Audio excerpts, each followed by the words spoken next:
The following is a presentation of Grayson Publishing. Ladies and gentlemen, it is football time in Texas. On the Howe Enterprise Sports webcast from HoweEnterprise.com. This is Howe Bulldogs football.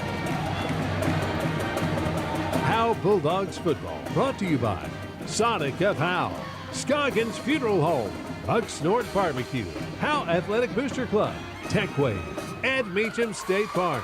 Kiss him goodbye. It is touchdown time in Texas. Also brought to you by Knight Furniture, Independent Financial, Michelle Castle Guild Mortgage, Star Auto Body, Juan Enciso, Farmers Insurance. Jalen Thornton looking for another seam. Spins out of another tackle. He is electric. Also brought to you by Buffalo Wild Wings, Baker Air Conditioning and Heating, Hit Exteriors LLC, Polio's Pizza Cafe, GCEC, Goodfellas Barbershop, Rapid Electric, Legends Bank, Core Fits Gym, Pradera Mobile Home Community, and Realty Group, Don's Smokehouse, Quick Check Convenience Stores, Texas Bred Lifestyle, Family Attorney Kimberly Killebrew, Grayson Garage Door. It's a Haley's Comet for the first time in his career.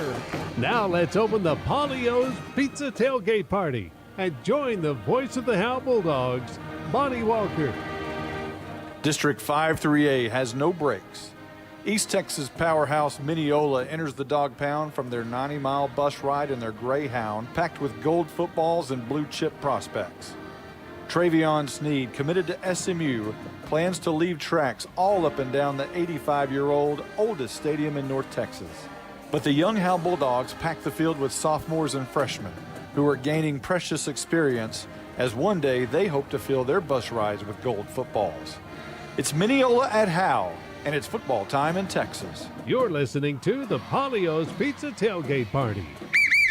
Justin, Buck Snort Barbecue in downtown Van Alstyne is closing in on an all-time record. They have given away 37 free birthday buffets so far this month. That's where all you have to do is show your proof of age and get a free Buck Snort Barbecue buffet for your birthday. They even include the drink. Well, from this angle, they'll keep that offer 5 days before or 5 days after your actual birthday. It's birthday time in Texas. Oh, geez. Stop saying everything's in Texas. Well, Buck Snort Barbecue is in downtown Van Alstyne, Texas. Hello, Howe Bulldogs. This is Coach Joey McQueen, Farmer Bulldogs head coach and athletic director. Vic and I still love the dogs and ask that you show your support by joining the Howe Athletic Booster Club. Their mission is the same today as it was in the 90s. They support all Howe athletes, girls and boys, middle school and high school. It's only $25 to become a member. From the alumni to the current fans and parents, we ask that you back the dogs and become a member today. Go visit the Howe Athletic Booster Club on Facebook. Have a great year, Bulldogs. Hello, Bulldog fans. This is Juan Enciso, your local Farmers Insurance agent here in Howe. We're here to assist you with your insurance needs, including auto, home, life, business needs, and more. We're vested in the community because we are the only insurance agent in Howe. Our office is at 403 West Hanning Street, or we can be reached by calling 972-382-6121. We're also on the web at farmersagent.com/JEnciso. I have the knowledge and experience to help you better understand your insurance coverage options. Call me, Juan Enciso, at 972-382-6121. Independent Financial is proud to support Howe ISD and their hardworking students, teachers, and staff. We share your vision for a brighter tomorrow and a championship season. For every challenge, Independent Financial has you covered. Our team can suggest a wide range of financial products to make your personal banking fast and easy. Plus, we have the know-how to deliver the game-changing business banking solutions. Independent Financial, your community in your corner. Member FDIC, Equal Housing Lender.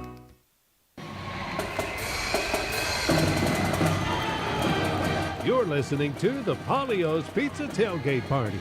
Today's Senior Spotlight is brought to you by Ed Meacham State Farm. Now let's join Monty Walker with this week's seniors. This is our Senior Spotlight, and this week, for the first time ever, we're not featuring a Howe Bulldog football player. We are featuring Spike, actually Reagan Troxtel. Reagan, there's a lot of Howe Bulldog in those veins. You're a Troxtel. Parents are Thomas Troxtel, Andrew Smith. Do they ever talk about their time at Howe High School? Yes, so they talk about it a lot, especially between them and my cousin Katie and their parents. It's like every time we're together, we hear a story about them reminiscing their high school days. When did you start thinking about being Spike? So going into high school, I had thought about doing cheer, but I really just wanted to kind of get on top of my grades and worry about FFA and everything throughout high school. And then my senior year, I was going to cheer, but I broke my collarbone during spring break, and so it kind of put it on hold. And I decided that I would be Spike instead. So, Miss Kirby, now your cousin said that she's really nice and everything, which I find odd, but is she as hard on Spike or as easy on Spike as she is the cheerleaders? She's definitely as hard on me as she is the cheerleaders, especially if I take a break during the game. She always wants me to get back out there and give it my full, time and effort to be the best Spike ever. Now, the Bulldogs have had massive amounts of injuries this year. Cheerleaders have been injured. Band members have been injured. And now Spike has an injury. What's going on with Spike? As I just said, I had broke my collarbone over spring break, and we flew down from Colorado to Texas to have surgery, and they put a plate in and screws. And Thursday, I had them removed, and so it will be a couple of weeks of recovery, and Spike will be back. We'll take a 30-second timeout. We'll be back with our senior spotlight, Reagan Troxtel. This is more than a bundle. This is way more than a combo deal. It's your sanctuary, your home field. It's where everything happens. This is your home, your car, your memories. And you want to be sure they're protected with home and auto insurance. As your State Farm agent, I get it. That's why I'm here to help life go right. My name is Ed Meacham, and I'm your Howe State Farm agent. Give me a call at 903-892-3923 or on the web at MrRedInsurance.com. Welcome back to the Senior Spotlight with Reagan Troxtel. So, have you ever thought about signing autographs as Spike? Now that you say that, it might be a really good idea. I feel like the kids would enjoy it, and I might be able to start something for the upcoming Spikes to look forward to. I think that's a good idea. I think the kids would love that. When you're not Spike, you raise animals. Talk about your FFA life.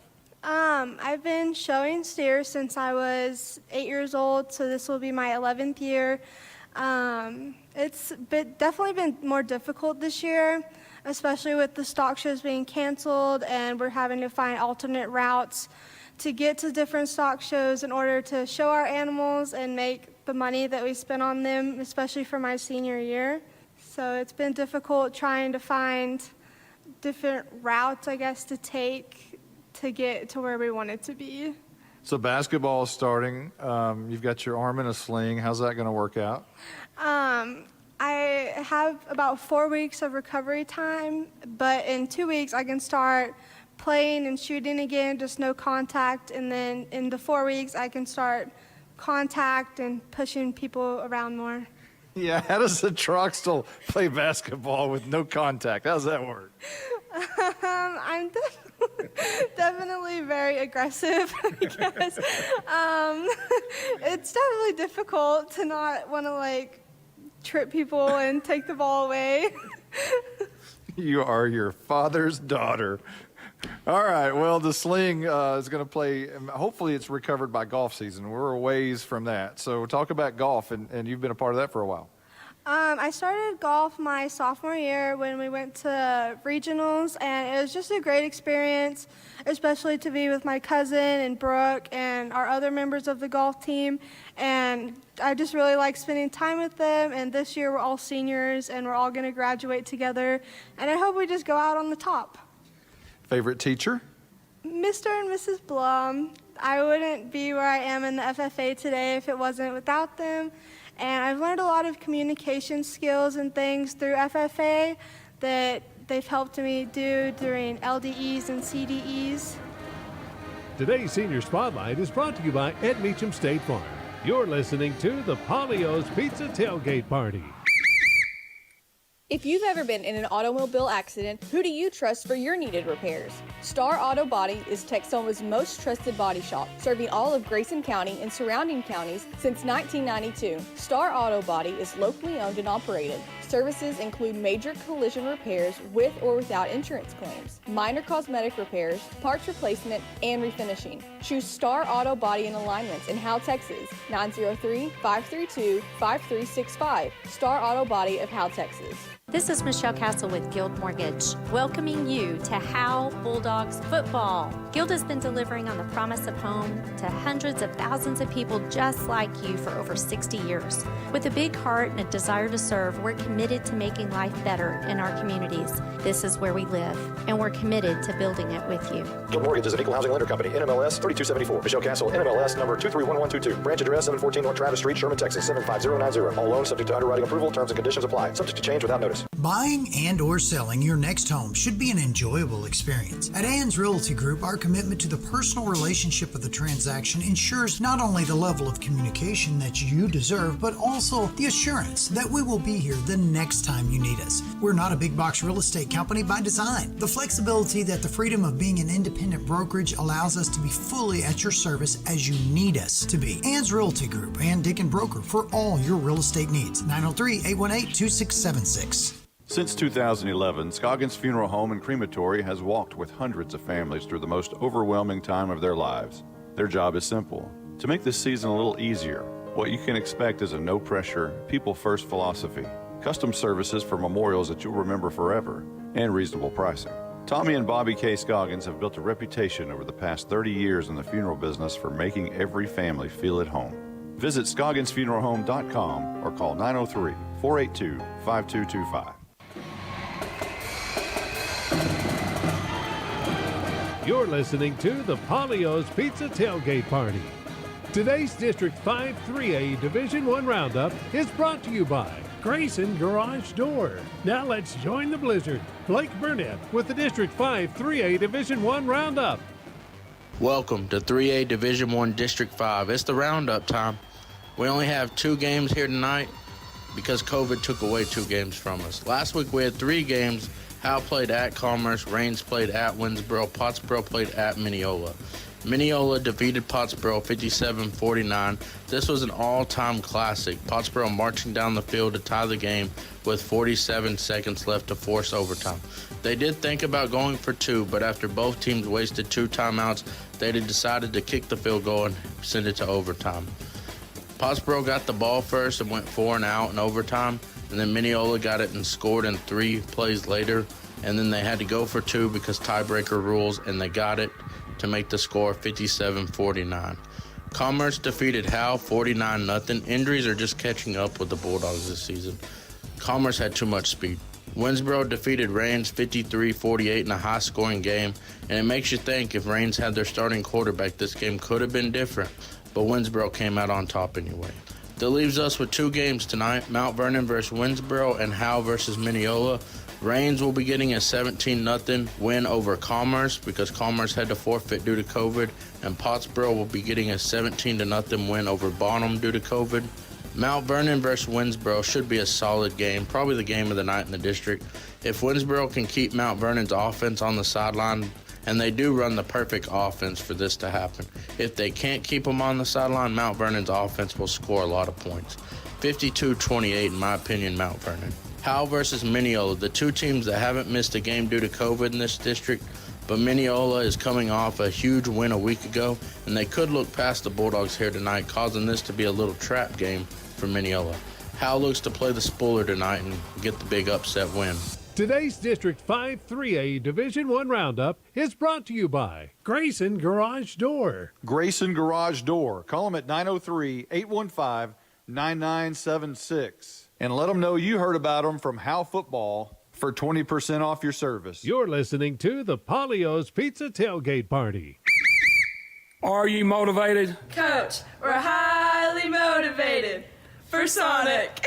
What? Coach, you know we're rough and tough, but sometimes we just need a burger, tots, and a shake. Oh my goodness. Well, if you're going to Sonic and Howe, pick me up some of those handmade onion rings. Yes, sir. Sonic of Howe is where you get great food and big smiles. It's not just good. It's Sonic good. Whoa, those onion rings really bring the hammer down.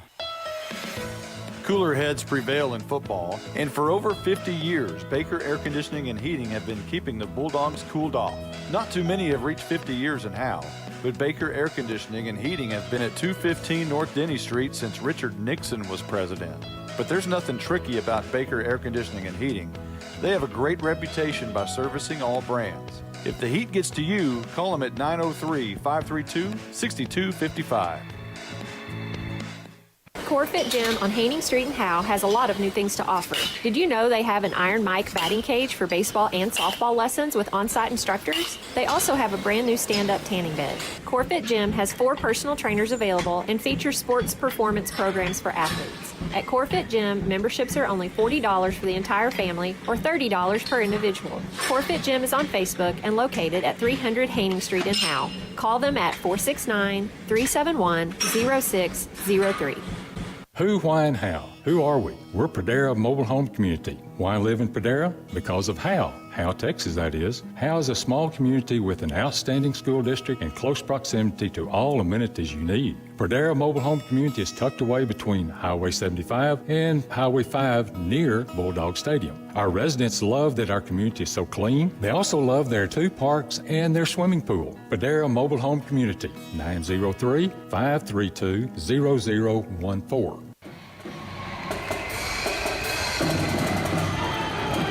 Welcome to the Buffalo Wild Wings Coach's Corner. Now let's join Monty Walker with Howe Bulldogs head coach Bill Jaley. All right, Coach, I'm not sure how you even pieced together a roster last week to travel to Commerce, but you did. And I think the whole town and the community of Howe has to be proud of the way your kids performed over there. Yeah, as a coaching staff, we were very proud Friday night. I know the result wasn't what you always want, but for piecing together a team, really Tuesday mid-practice and only having Wednesday to get them ready to go, I was really proud of the effort and the way the kids played Friday night. I mean, for having 4 or 5 JV kids that were playing JV the week before but had to fill in varsity positions this week, and then starting freshmen again, and it just, I was very proud of the kids. I mean, they fought and they played hard. I mean, it was a 6-0 game, 14-0 game, midway through the second quarter, and hats off to our coaching staff, hats off to our kids for getting those kids ready to go in such a short span and, band-aiding it together at the last minute. Well, I formation and double wing look on offense, that helped you sustain drive and keep the ball away from them a little bit too, which always helps. Yeah, we've really, since the Pottsboro game, we've gone more to the eye and, started adding the double wing as we were going through this, and it's really helped us out offensively. We've been able to sustain more drives, take time off the clock, keep their offenses off the field, and it's kind of the direction that we're going in right now with this season is, burn as much clock as we can, keep their, because some of the teams we're playing, I mean, they got some good athletes out on the field, and we got to keep them off the field, and it's really helped, and I think it's given our kids some confidence as well. Our kids are starting to play better and better each week. Each week I see little things when I'm watching film that we've improved on from week 1 to now, so. Commerce had to forfeit the week prior to Pottsboro, had to forfeit this week to Raines. How does that happen? And we get sandwiched in between, and they just happen to be able to play against Howe. How does that work? You can call it what you want, bad luck, whatever, but we're not going to question it just because we wouldn't want anybody questioning our integrity or anything like that. But in the back of my mind, it didn't make sense to me. I was like, you forfeited to Pottsboro, you're healthy against us, and now you're forfeiting again. It's happening all across the state. Coaches are playing the system to get what they need and to do what they need to do, or however you want to word it. But there's coaches out there playing the system, and we preach to our kids, follow the rules, do the right thing, and that's what we're doing as a program. Injury situation, COVID situation, discipline situation. What kids are in? What kids are out? We still got several out with injuries, but these, some of them are injuries that we knew that would be out for several weeks. And then the only 2 new injuries from last week, Aiden Burris hurt his knee in the second quarter, and Austin Haley will be out this week with a mild concussion, not really a concussion, but we're just playing it on the safe side. But we are getting some kids back. Johnny Meneses is back this week. Luke Jackson is back this week. Jaron Gersham's back this week, so that'll help our situation on the offensive and defensive line. So we were able not to pull up the JV kids this week to help with that situation. So our JV team is playing their normal game this week and everything. So got some back, but still got some out. I know we get several of them back, at least 2 more I think come back next week, so that'll be a positive as well. We're going to take a quick 30-second timeout on the Buffalo Wild Wings Coaches Corner.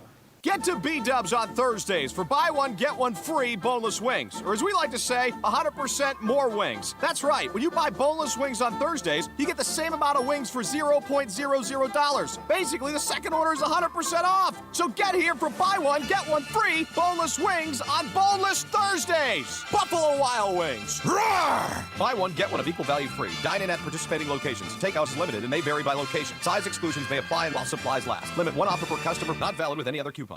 Coach, you mentioned Austin Haley would be out this week. Who is his replacement at quarterback? We're going to go with Ethan Lopez at quarterback this week. Ethan is he's done a good job. I mean, we saw it in the Bells game when he came in and filled in. He did a great job leading our offense. And, you know, Ethan's just done a great job this year.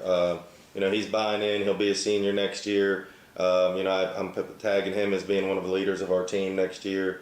But he'll take the reins at quarterback. Caleb McNutt's going to take some snaps as well. There's some things that Ethan does better under center and some things Caleb does out of the gun that, you know, it's kind of like the counter of the two. So you'll see both of them on the field just in different aspects of what we're trying to do offensively. But Ethan's done a great job, and I tip my hat to Austin Haley. Austin, knowing he wasn't playing this week, is such a good kid and does good things for us, that he sat back with the coaches this week when we were at practice and each day, and you know, he was helping. You know, it wasn't just us coaching Ethan, he was coaching him as well, trying to get him ready for this game. Kind of off the cuff, Austin Haley, his senior year, he's going to be like a coach out there, an extra coach on the staff, I believe. He will, and you know, I see him being a coach in the future. You know, he knows the game, and he's learning the game each week. And you know, even this year with the trials and tribulations and the tough things that we've gone through, he's growing as a leader and as a quarterback. And you know, I'm excited for the future with him. But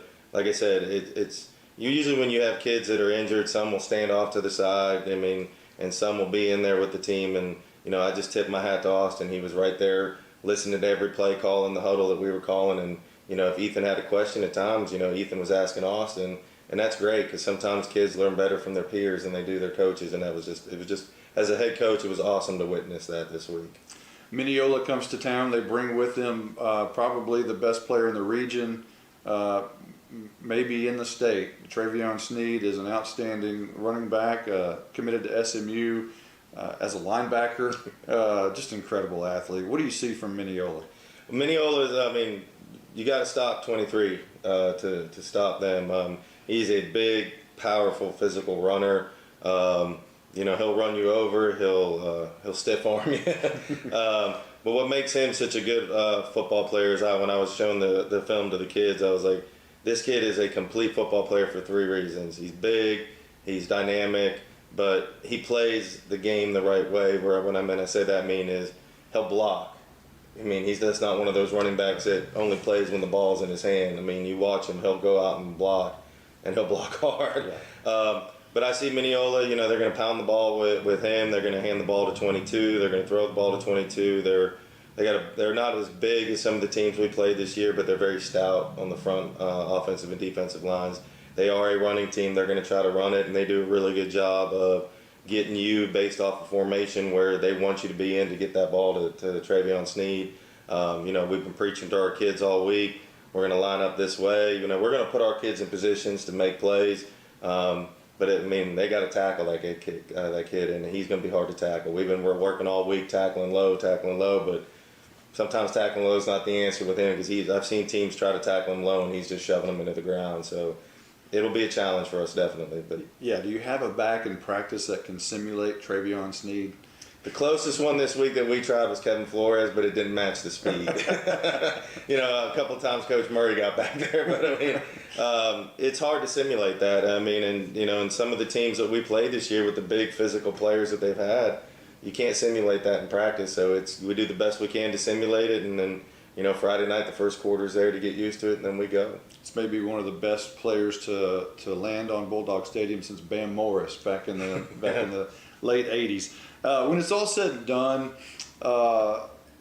there's a good possibility that Howe and Mineola are the only teams to complete their schedule and not have a week off due to COVID or any kind of a forfeit situation. I think that says volumes about the character of the program of the Howe Bulldogs. Absolutely. I mean, like I said, coaches are playing the system to get what they want. And again, I mean, I'm never a big fan of UIL, period, with the things, how they write things, the way they write rules and regulations. It's like an insurance policy. There's always leeway.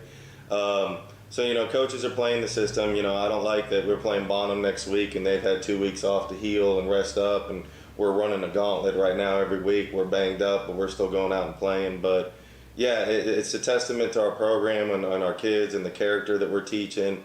That no matter what, you go out and play. It doesn't matter if we got 11 or if we got 13. We're going to go play the game if we got players that are willing to go play. And it's paid off. I mean, several coaches in our district have called us this week or called me this week and said, hey, Coach, with all these forfeits and team canceling and you don't know the reasons and everything, that they have a high respect for Howe, Texas right now, saying that you guys are doing a great job over there because you could have used time you could have used the system to your advantage, but you didn't. You put your kids on the field each week because it's the right thing to do. And that's the biggest thing in our program is we want to mold our kids into men that they know always do the right thing.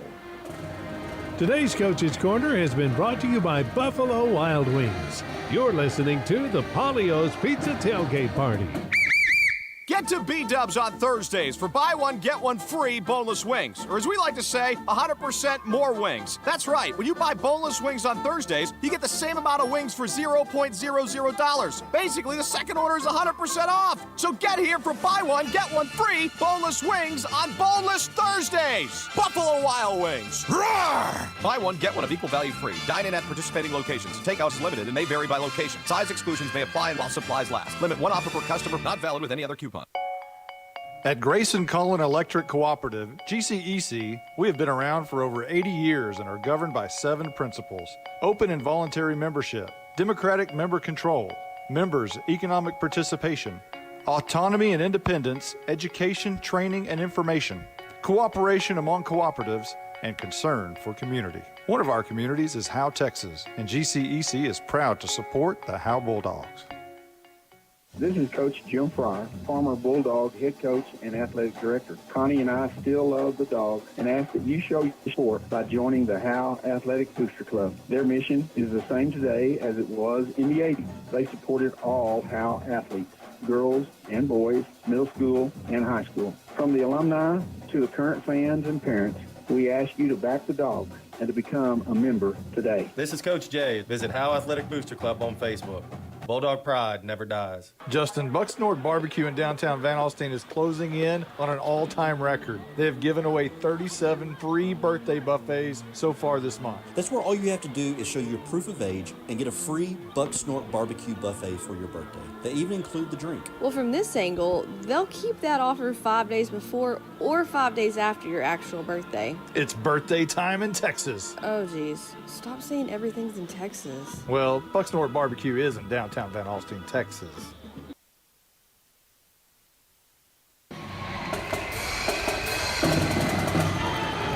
You're listening to the Polio's Pizza Tailgate Party.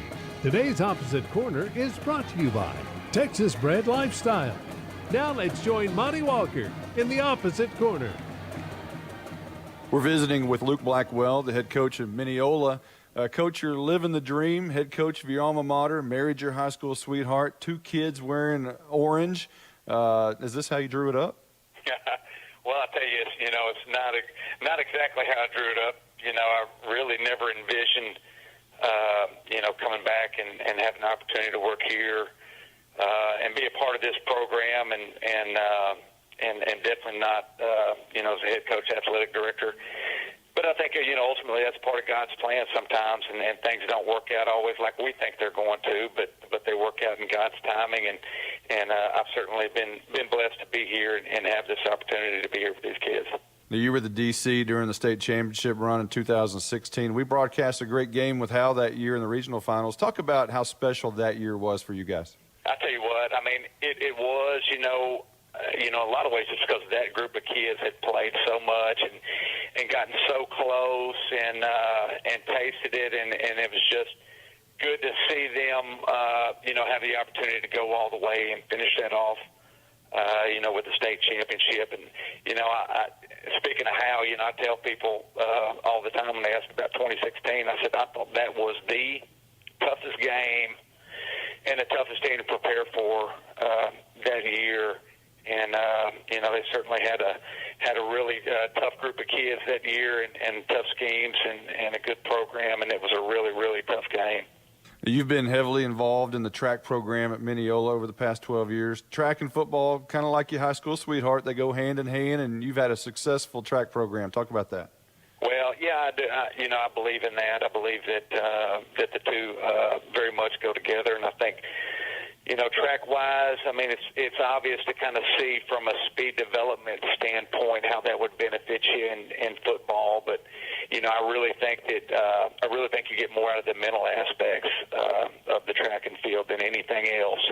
I think it teaches kids how to compete, how to be tough, and how to push through things when it hurts a little bit and it doesn't feel good, and so those are a lot of lessons that I think that we get to build and develop in kids, as they're younger, and we're trying to prepare them to be varsity football players at some point. So I think there's a lot of value in those two programs and the way they kind of fit together.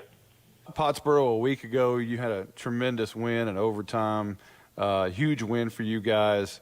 We were watching it after the game after our post-game show.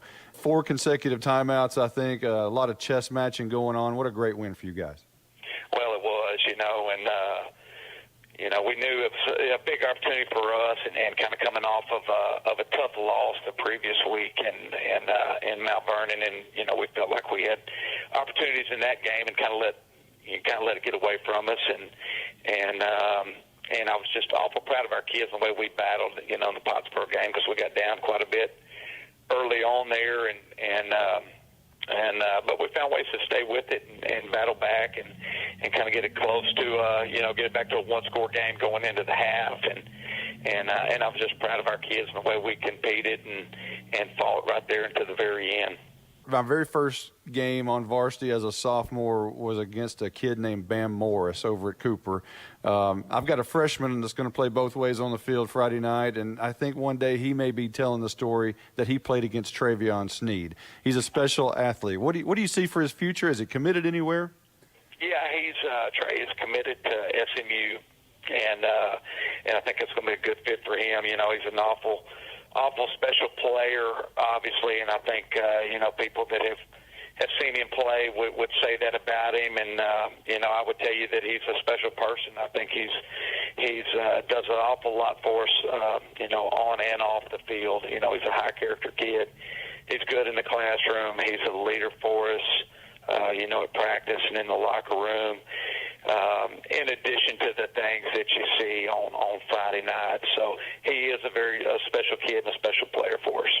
Winsboro's Josh Finney is also a hometown boy at his alma mater. He says he has no plans on leaving. Do you have dreams beyond Mineola, or do you want to complete it all in Orange over there? I tell you what, it kind of goes back to what I said earlier. I try to put everything in God's hands and let him, take me where he wants to be. But, we're really happy here and proud to be invested in this program, in this community with these kids, where we've got, the family-wise, we've got background and history here, and it's fun to be a part of that. And certainly we'd love to continue to be a part of that in the future. So. The Opposite Corner is brought to you by Texas Bred Lifestyle. Show that you are Bulldog bred with one of our Howe Bulldog Bred custom hats. Visit Texas Bred Lifestyle on Facebook, Twitter, and Instagram. You're listening to the Polio's Pizza Tailgate Party.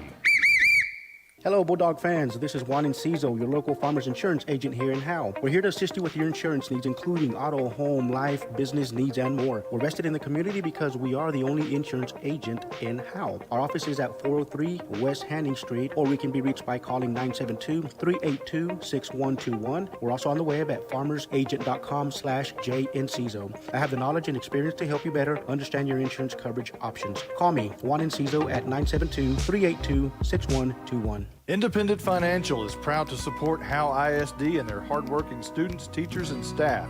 We share your vision for a brighter tomorrow and a championship season. For every challenge, Independent Financial has you covered. Our team can suggest a wide range of financial products to make your personal banking fast and easy. Plus, we have the know-how to deliver the game-changing business banking solutions. Independent Financial, your community in your corner. Member FDIC, Equal Housing Lender. If you've ever been in an automobile accident, who do you trust for your needed repairs? Star Auto Body is Texoma's most trusted body shop, serving all of Grayson County and surrounding counties since 1992. Star Auto Body is locally owned and operated. Services include major collision repairs with or without insurance claims, minor cosmetic repairs, parts replacement, and refinishing. Choose Star Auto Body and Alignments in Howe, Texas, 903-532-5365. Star Auto Body of Howe, Texas. This is Michelle Castle with Guild Mortgage, welcoming you to Howe Bulldogs football. Guild has been delivering on the promise of home to hundreds of thousands of people just like you for over 60 years. With a big heart and a desire to serve, we're committed to making life better in our communities. This is where we live, and we're committed to building it with you. Guild Mortgage is an equal housing lender company. NMLS 3274. Michelle Castle. NMLS number 231122. Branch address 714 North Travis Street, Sherman, Texas 75090. All loans subject to underwriting approval. Terms and conditions apply. Subject to change without notice. You're listening to the Polio's Pizza Tailgate Party. Today's Howe Bulldogs Flux capacitor is brought to you by Quick Check Convenience Stores. Now let's join Monty Walker with the Howe Bulldogs Flux capacitor. The Howe Bulldogs are 5-3 on games played on October the 23rd. In 1964, Howe was blanked at home by Prosper 28-0, but got revenge in 1970 when the Bulldogs won 20-8 at Bulldog Stadium. Howe beat Lindsay 46-20 in 1981 when the Howe defense intercepted 5 passes, including a Scott Wortham 33-yard return for the game's first score. Freshman Randy Gear got 11 carries that night and scored his first varsity touchdown on this date 39 years ago. Howe beat S&S in 1987 behind Brian Ross's 186 yards rushing and Rob Bowe's 110 yards rushing. Howe lost to Aubrey on this date in 1992, 31-0, and beat Bells in 1998, 21-0 on Nathaniel Falls' 226 yards rushing and 3 touchdowns. Howe lost at Honey Grove 34-20 in 2009 and beat S&S 28-0 in 2015 with a 28-0 game-shortened to Lightning win. Howe moved to 7-1 that night and entered the state ranking at the number 10 spot. Howe's only matchup with Mineola came on Thanksgiving weekend in the 3rd round of the playoffs in 2016. Wall under center, handoff Griffin, left side, he is in, it's Grisham! Gobble, gobble, gobble! Happy Thanksgiving, Grisham! The Bulldogs scored on a Tyler Grisham 3-yard touchdown run, but fumbles kept Howe from tying the game late in the 4th quarter, and Mineola turned in a late score to defeat the Dogs 21-7. Since that classic matchup, Mineola has gone 22-16, while the Bulldogs have gone 7-30. This week's Howe Bulldogs Flux capacitor is brought to you by Quick Check Convenience Stores, moving small towns forward. Family owned and operated in North Texas since 1977. You're listening to the Polio's Pizza Tailgate Party. Buying and or selling your next home should be an enjoyable experience. At Ann's Realty Group, our commitment to the personal relationship of the transaction ensures not only the level of communication that you deserve, but also the assurance that we will be here the next time you need us. We're not a big box real estate company by design. The flexibility that the freedom of being an independent brokerage allows us to be fully at your service as you need us to be. Ann's Realty Group, Ann Dicken Broker, for all your real estate needs. 903-818-2676. Since 2011, Scoggins Funeral Home and Crematory has walked with hundreds of families through the most overwhelming time of their lives. Their job is simple: to make this season a little easier. What you can expect is a no-pressure, people-first philosophy, custom services for memorials that you'll remember forever, and reasonable pricing. Tommy and Bobby K. Scoggins have built a reputation over the past 30 years in the funeral business for making every family feel at home.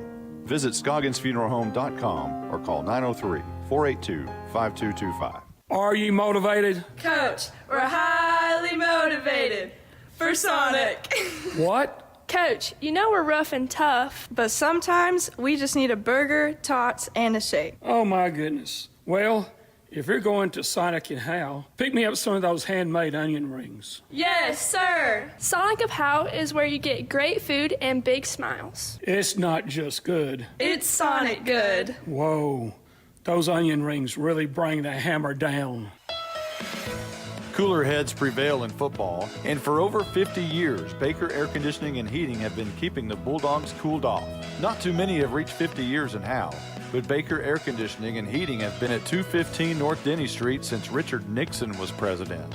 But there's nothing tricky about Baker Air Conditioning and Heating. They have a great reputation by servicing all brands. If the heat gets to you, call them at 903-532-6255.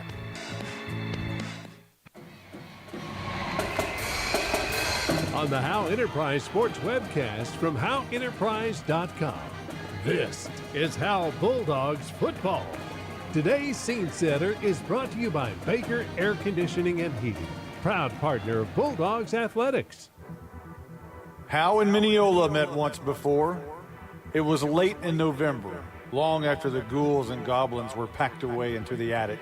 The third round of the playoffs meant in 2016 that it was turkey time in Texas. Ball under center, handoff to Griffin. Left side, he is in, it's Grisham! Gobble, gobble, gobble! Happy Thanksgiving, Grisham! But Tyler Grisham, Tanner Hartsfield, and Andrew Griffin are long gone. A new opportunity with a new set of young Bulldogs.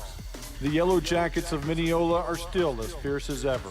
And even though the Dogs are pushed into a corner in 2020, don't mistake the young pups for whimpering into the night, because it is not their style. Huff again, same play. He made the catch, I believe, at the 15-yard line. K9 for 3.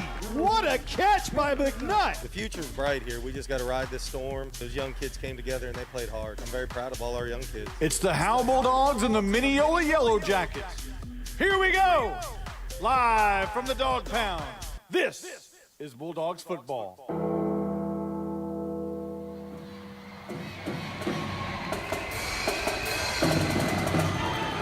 Today's scene setter is brought to you by Baker Air Conditioning and Heating, proud partner of Bulldogs Athletics. You're listening to the Polio's Pizza Tailgate Party.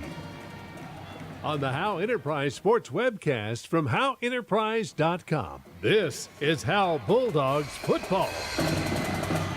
Football time in Texas is just moments away. Now, with the call of the game, here's the voice of the Bulldogs, Monty Walker. Good evening, everyone. Welcome to Bulldog Stadium. It is cold. It's a very chilly night here at Bulldog Stadium. We hadn't had one of these in quite some time, as Charles Haley walks by and says, shh. Of course, Charles is the father of Austin Haley, who will not play tonight. He got knocked around a little bit last week, so he's going to sit out. He's got a slight concussion. I believe he will be back next week against Bonham. Let's go over your hit exterior starting lineup. And for the Bulldogs, up front on offense will be Jonathan Meneses, the left tackle. Jackson Atkins, the left guard. Malin Walker will get the start tonight at center. He was at left guard, left tackle a week ago in his first start. He'll start at center tonight. Luke Jackson at right guard and Jaron Grisham at right tackle. Some injured faces are back on the field. That's good to see for the Bulldogs. Braden Wise will continue at tight end tonight. And Ethan Lopez will get the start at quarterback. So he played a little bit in Bells. He was 3 out of 5 that night. 102 yards and 1 touchdown. Ryan Huff will be split out wide, and he's a sophomore with 6 catches, 149 yards, and a touchdown. The slot, since Elo is going to quarterback, the slot will be Matt Hayes. He's got 40 carries for 98 yards, and the fullback tonight will be sophomore. Of course, Hayes is a sophomore. The fullback, a sophomore. Bryce Crosby, 11 carries, 13 yards on the season for Crosby. And Jordan Jones will get the start at tailback tonight. He's a senior, 42 carries, 204 yards on the season. He's also caught 7 catches for 49 yards. He's got 1 rushing touchdown. Averages 4.86 on the ground and 7 yards per catch. That's your hit exterior starting offense for the Howe Bulldogs. Justin White, welcome on this chilly evening. Let's go over the starting defense, I guess, for Mineola. All right, let's start with the defensive line. Defensive end, Kobe Kendrick. We hear a lot about Travion Sneed on defense, but Kobe Kendrick will be someone to watch out as well on the defensive end. Defensive tackle is Keywan Fight, Nate Griffin, and Jackson Anderson also on the defensive end. Linebackers are Travion Sneed, middle linebacker Hunter Wright, and starting listed at Dawson Pendergrass outside linebacker. In the secondary, Jackson Holland and T.J. Moreland at cornerback, and at safeties Coy Anderson and Thomas Hooten. So you might know a little bit about Mineola. You've got a cousin broadcasting across the way, right? Yeah, he's over there doing the streaming live. We got to watch some of the game last week, their victory over Pottsboro. Let's continue with the hit exterior starting lineup. On defense for the Bulldogs up front, the defensive tackles will be Jaron Grisham and Luke Jackson, both injured a week ago, both on the field tonight. Getting the start again at nose guard this week, Malin Walker, the freshman. The linebackers tonight, Colby Taylor, Jackson Adkins, and Seth Key, all seniors. And the joker is Matt Hayes. He's a sophomore. The two cornerbacks tonight for Howe will be Caleb Ormond and Wesley Inge. They're both juniors. And the safeties are both seniors, Joey Heimel and Jordan Jones. Let's go over the Mineola Yellowjackets starting O. All right, on the offensive line is left tackle Isaiah Gardner. Left guard Caleb Barton. Center is Dawson Elmore. Right guard is Jackson Anderson. And the right tackle is Nate Griffin. The ex-receiver is Thomas Hooten. Tight end is Hunter Wright. Slot is Kobe Kendrick. And fullback is Dawson Pendergrass. QB is T.J. Moreland. And the guy we'll hear a lot who is committed to SMU, halfback, fullback, running back, Travion Sneed. Travion Sneed, the best player perhaps to suit up on this field since Bam Morris back in 1988. That was a September game when Bam had 9 carries for 138 yards and then got injured in the second half. He had a 53-yard run here at Bulldog Stadium, and he went on to play for the Pittsburgh Steelers against the Cowboys in Super Bowl 30. For the Bulldogs, they have 41 total on the roster, 31 of which are active. That means 10 are inactive and injured. 15 seniors, 11 juniors, 12 sophomores, and 3 freshmen, of which 2 are active tonight. The Mineola Yellowjackets head coach Luke Blackwell is 22-16 in his career. He's a 95 graduate of Mineola High School, so another one kind of like Josh Finney from Winsboro at his alma mater. He earned his degree in finance at UT Tyler, began his teaching and coaching career in Cold Spring ISD in 2003. He returned to Mineola in 2008, where he has served as head boys track coach for 9 years, as well as defensive coordinator, and now obviously the head coach. And Mineola had the big game against Howe back in 2016, and Blackwell says that was the toughest game that they had during that state championship run. The opponent overview tonight is sponsored by attorney Micah Belden, and I think you'll be able to give the opponent overview pretty well since you have connections to a little bit over there. A little bit here. Obviously, Travion Sneed is the guy to look for. Dawson Pendergrass is another good athlete there. Now, we saw him in a pregame that he had a boot on his ankle, so we'll see if that is there when game time starts or if that miraculously disappears. But they got a couple other guys on here to look at. Jackson Anderson, a right guard. He's committed to the University of Colorado. Colby Kendrick is another guy that's kind of out of the spotlight because of Sneed and Pendergrass. But they got some pretty good athletes on this team. They upset Pottsboro last week, so they're a force to be reckoned with here in this district. That's your opponent overview, brought to you by attorney Micah Belden. When you want to outmatch your opponent, call Micah Belden at 903-744-4252, extension 2. The Howe Bulldogs overview tonight brought to you by Goodfellas Barbershop. The Dogs are going to have to do again tonight what they had to do last week, which is control the football on the ground, burn the clock, keep Mineola's offense on their sideline, and just try to put together some of these long drives. 12 plays, 17 plays. We've seen the past couple of weeks. They're able to do that. When they were in I formation last week is when they really did well in penetrating basically the entire football field. They didn't get points out of it, but they were able to keep Mineola or Commerce last week from scoring a whole lot of points because Commerce simply didn't have the football. On defense, how about some turnovers? The Bulldogs have not created turnovers this year. Last year, they created a ton of turnovers. 15 interceptions and 14 fumble recoveries a year ago. They are not doing that this year. Need to do so if they want to have a chance at all in staying in this football game. That's your Howe Bulldogs overview, brought to you by Goodfellas Barbershop. Goodfellas Barbershop in downtown Howe, specializing in all cuts and styles and straight razor shaves. Experience the old school feel at Goodfellas Barbershop in downtown Howe. Final thoughts by Rapid Electric. Justin, we'll start with you. Your final thought for tonight? I think, like you said, you got a burn clock. I think Snead, you need to swarm tackle, try to tackle him low, and just hang on for dear life for the rest of the Bulldogs to come and help. Offensively, you're without Austin Haley, so you got Ethan Lopez back there, so I'm kind of curious to see what we haven't seen him at quarterback since Bells, and he did pretty decent there in mop-up time against Bells. But, again, injuries have been an issue for the Bulldogs all season long. And they've got a few of them back here, but it's still going to be their team is still pretty depleted. So the blizzard is upstairs tonight, and it's going to be cold. So the blizzard is definitely going to be blizzardish tonight. So how about your Rapid Electric final thought, Blizzard? Yes, it's very cold up here already, and my final thought tonight is no injuries and get the younger kids a lot of good reps tonight. That's a pretty good one. Now, for the first time tonight, our Night Furniture sideline reporter for our Rapid Electric final thought, Caroline Slauson. Where are you? Down on the field? There you are. Yeah, I'm down here by the band. So give us your final thought. What do you think tonight? Well, I mean, just like last. Well, the mic sounds good. Just like it's the person. No, I'm just joking. Hey guys, just like last week, I'm just hoping to get out of here with 0 injuries. The health of these boys is, in my opinion, the most important, and let's just hope. There you go. That's your final thought by Rapid Electric. The Rapid Electric. Where am I? There we are. Rapid Electric. Don't get shocked. Call them at 903-421-8100.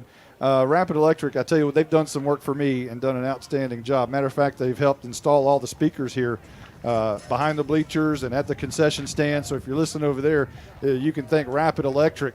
Also, if you're at the concession stand, they have popcorn tonight. They wanted to talk about popcorn.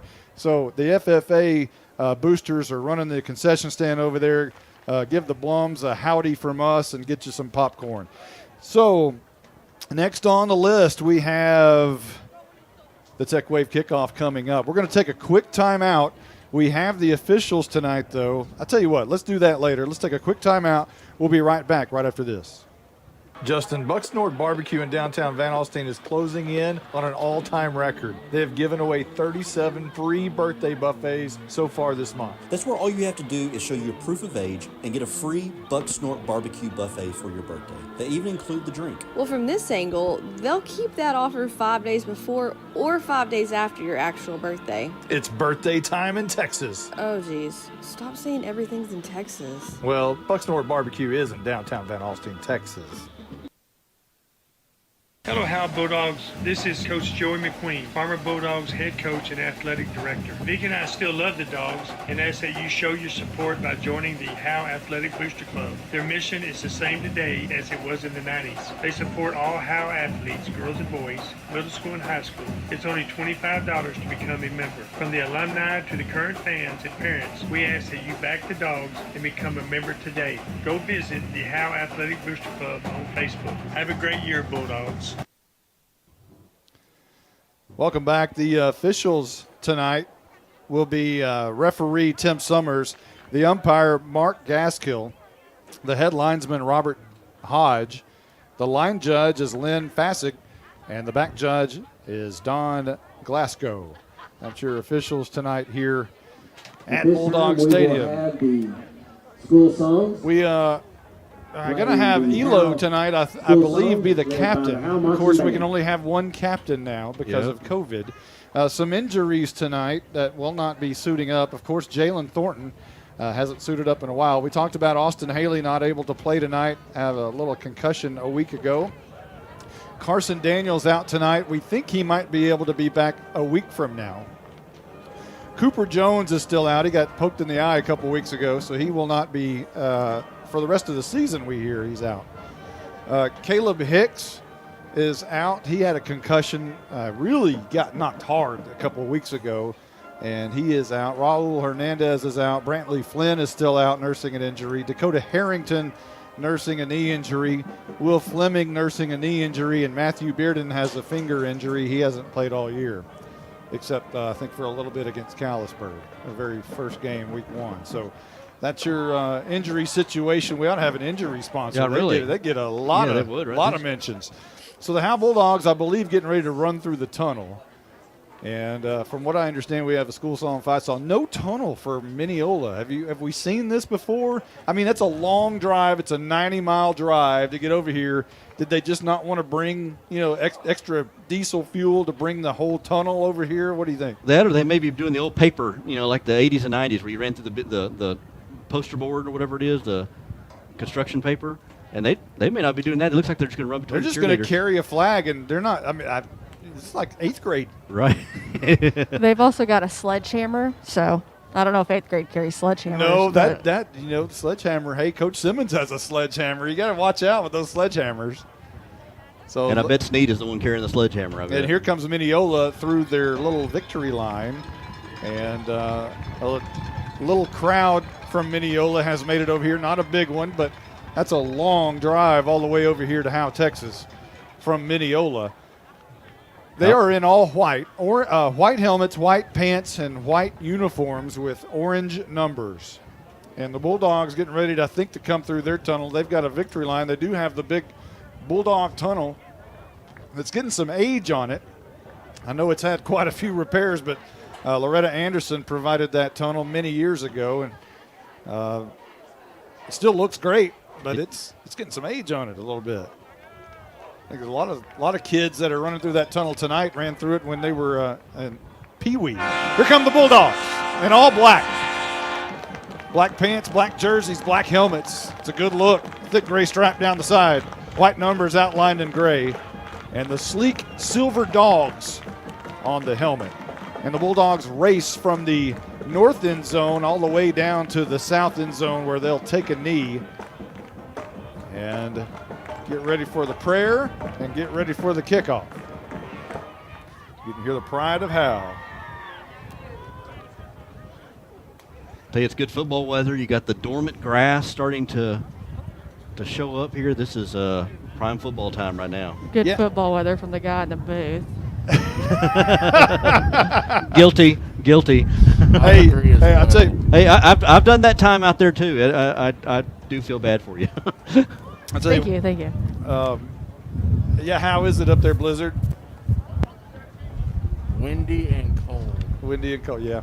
I like how when we go to Blizzard, you can hear the wind in the mic for good effect. Well, hey, if there's any consolation, we do know that the booth next to us controls the air, and Leon Thornhill's over there. And Leon Thornhill will have it 85 degrees in here in a nanosecond. So we've got the roof raised. We've got the lid open just in case Leon cranks it up to 90 tonight.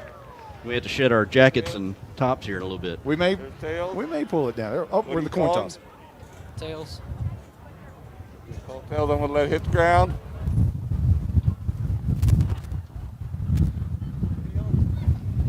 Defer to the second half. Defer to the second half. You want to receive? Yes, sir. You going to receive? All right, so that is the coin toss. Thank you, Caroline. We were up here jabbering about being a little warm. And Caroline's over there in the middle of the coin toss. Elo, and it looks like for Mineola, it's Jackson Holland, and they won the toss, and they've elected to defer to the second half. So Howe will start the football game with the football. And I believe, if I saw that right, Howe's going to be moving right to left towards the concession stand from south to north. And I believe we're ready for the national anthem.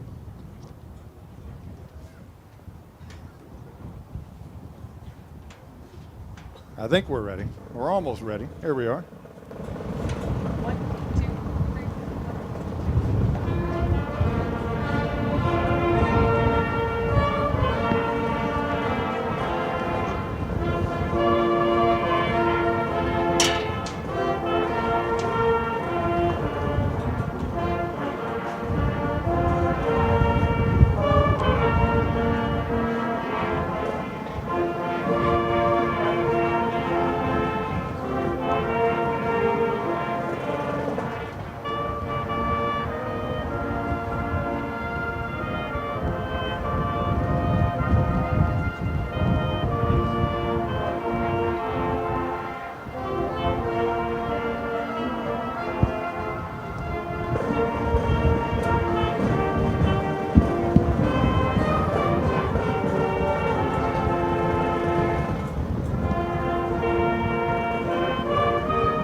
pretty decent crowd over here in Howe. It's football time in Texas at Bulldogs Stadium. The crowd, obviously, when you're 0-7, is a little thinner than it is when you're 7-0, or even 5-2, or what have you. But the Bulldogs will be taking the football first on the Tech Wave kickoff, and doing the kicking for Mineola will be, they have a couple of different kickers, and Gustavo Sanchez does all the kickoffs, while they have another Rojas who does the place kicking for them here recently anyway. Sanchez has done some place kicking during the season, but Rojas recently, a left-footed kicker, has been banging them through. The Tech Wave kickoff is just about to be underway. Howe is lined up on kickoff return. Back deep for the Dogs is Jordan Jones, but he's not real deep. He'll stand at about the 11, 12-yard line, expecting a pooch kick perhaps. Along with Jones is going to be, I believe that's on the near side, Joey Heimel, and on the far side, I think that's Matt Hayes on the far side. Yeah, that's Hayes over there. It is Hayes. So the Tech Wave kickoff here at Bulldog Stadium. Mineola and Howe. Not quite the Mineola versus Howe game we had a few years ago, but here we are. Same uniforms, same black jerseys for the Bulldogs. And the Tech Wave kickoff is going to be taken at the 8-yard line by Jordan Jones. On the right hash, darts, tries to find a seam, and is going to be knocked down in the very middle of the field at the 21-yard line. And Howe will start there from their own 21. All right, so with Austin Haley out, again, we have Ethan Lopez in there. Elo is quarterback, so it'll be interesting to see. We saw a little double wing last week offense from the Bulldogs along with the I formation, so it's interesting to see what we'll have here tonight. Again, the freshman Malin Walker gets to start at center, so watch that. A new center and a new quarterback tonight. The exchange could be very, very costly if mistakes are made. And Elo will start the game in shotgun formation. Standing to his left is Jordan Jones. First down and 10.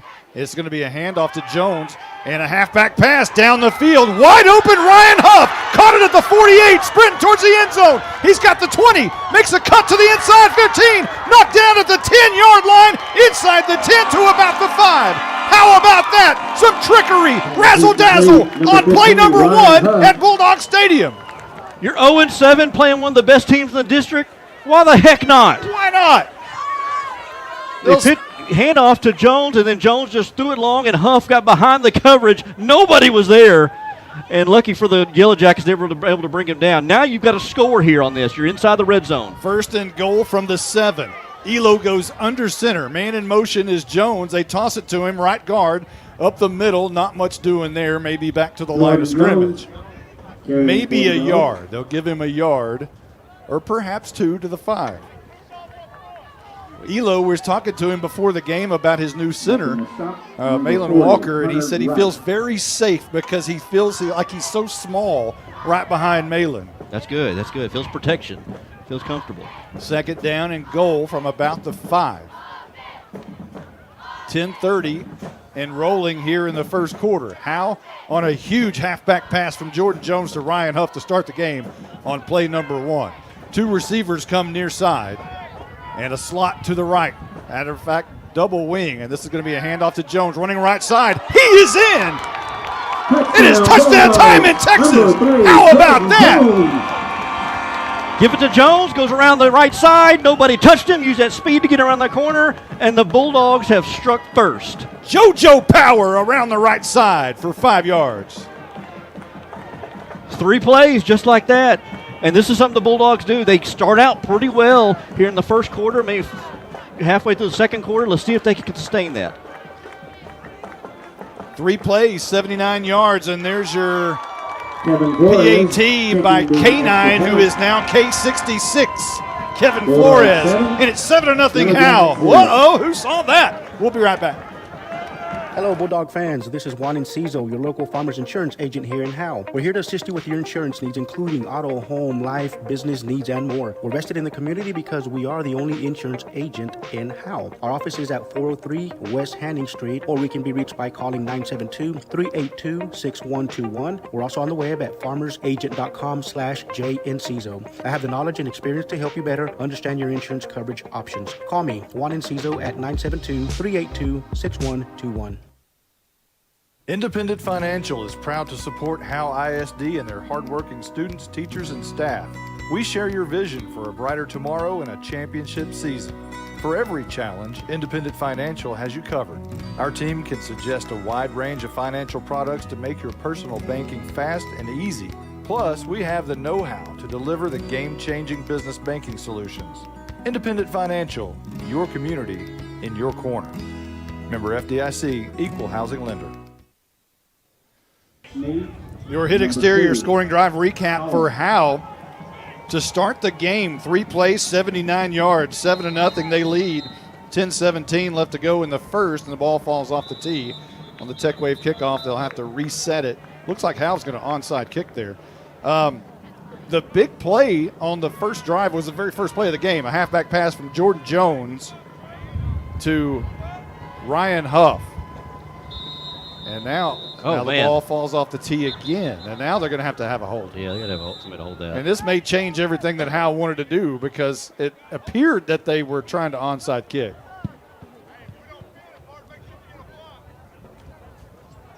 And Matt Hayes came to hold, but he didn't know which side to hold. He tried to hold, and Flores had to tell him, hey, switch sides or I'm going to kick you right in the teeth.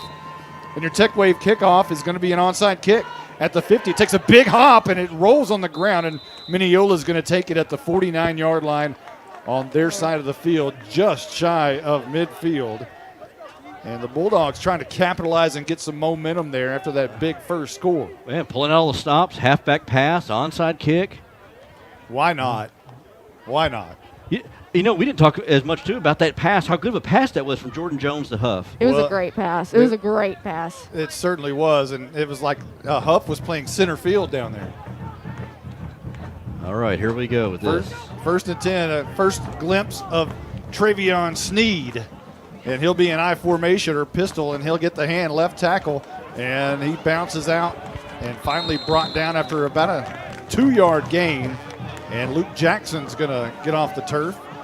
And Sneed picks up a couple and crosses midfield to the 49. Yeah, just get him in pistol, but give him a chance to run downhill a little bit. Luke Jackson came over from his defensive end spot on the other side of the formation and just hung on.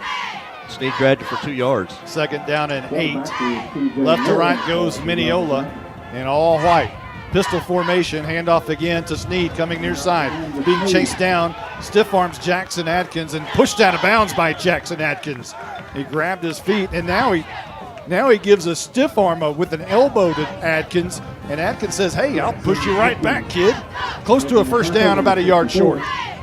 Yeah, basically almost the same play, just went to the right side, and Jackson Adkins refused to let him get past him or plow over him. Adkins able to push him out of bounds, but be careful that stiff arm. We've seen that stiff arm has gone viral on social media. Great job there by the linebacker, senior linebacker. Third down and short here for Mineola. Another pistol look as Moreland is in the pistol. Handoff Sneed straight up the middle, has the first down and more. Look out, 30. And he's down at about the 27-yard line. A big burst of speed by Sneed, and Mineola will move the sticks. They'll mark it at the 29. Went right up the middle. Wasn't a huge hole, but just enough to let him get through there, and then got to the next level. A good job by Heimel. Wrapped him up around his legs. Didn't let him get by, but enough for a first down. 8:30 on the clock here at Bulldog Stadium as it's 1st and 10, left to right, towards the south end zone. Moreland's going to keep it this time, looking for a block around the left edge, and he has the first down and more, and finally goes out of bounds and near the 15-yard line perhaps, and they'll move the sticks again. They don't throw the ball a lot, but they're going to run it in different options. Again, Dylan Pendergrass is not out there tonight. Dawson Pendergrass is not out there tonight. So Moreland and obviously Sneed and Kendrick will be some of the guys getting the carries tonight. First offensive play for Mineola that we've seen that didn't feature Travion Sneed. 1st and 10. Man goes in motion. And a pistol look again. Moreland turns around, and he hands it to Sneed, right tackle, and he barrels his way towards the goal line. Man, what a run that was. He's in. Touchdown, Mineola. A 15-yard run by Sneed as he was not going to be stopped. You could tell in the way he ran, he was determined. He went right behind the right guard, and I saw arms from the Bulldogs trying to tackle him or trying to reach out and slow him down, and I can assure you an arm tackle will not do it. That's not going to happen. He showed it right there. He just plowed through everybody. So it'll be the PAT, Rojas, the left-footed kicker. It is good, and it ties the game with 7:56 to go here in the first. We'll be right back right after this. If you've ever been in an automobile accident, who do you trust for your needed repairs? Star Auto Body is Texoma's most trusted body shop, serving all of Grayson County and surrounding counties since 1992. Star Auto Body is locally owned and operated. Services include major collision repairs with or without insurance claims, minor cosmetic repairs, parts replacement, and refinishing. Choose Star Auto Body and Alignments in Howe, Texas, 903-532-5365. Star Auto Body of Howe, Texas. This is Michelle Castle with Guild Mortgage, welcoming you to Howe Bulldogs football. Guild has been delivering on the promise of home to hundreds of thousands of people just like you for over 60 years. With a big heart and a desire to serve, we're committed to making life better in our communities. This is where we live, and we're committed to building it with you. Guild Mortgage is an equal housing lender company. NMLS 3274. Michelle Castle, NMLS number 231122. Branch address 714 North Travis Street, Sherman, Texas 75090. All loans subject to underwriting approval. Terms and conditions apply. Subject to change without notice. Game's all tied up at 7 here at Bulldog Stadium between Mineola and Howe.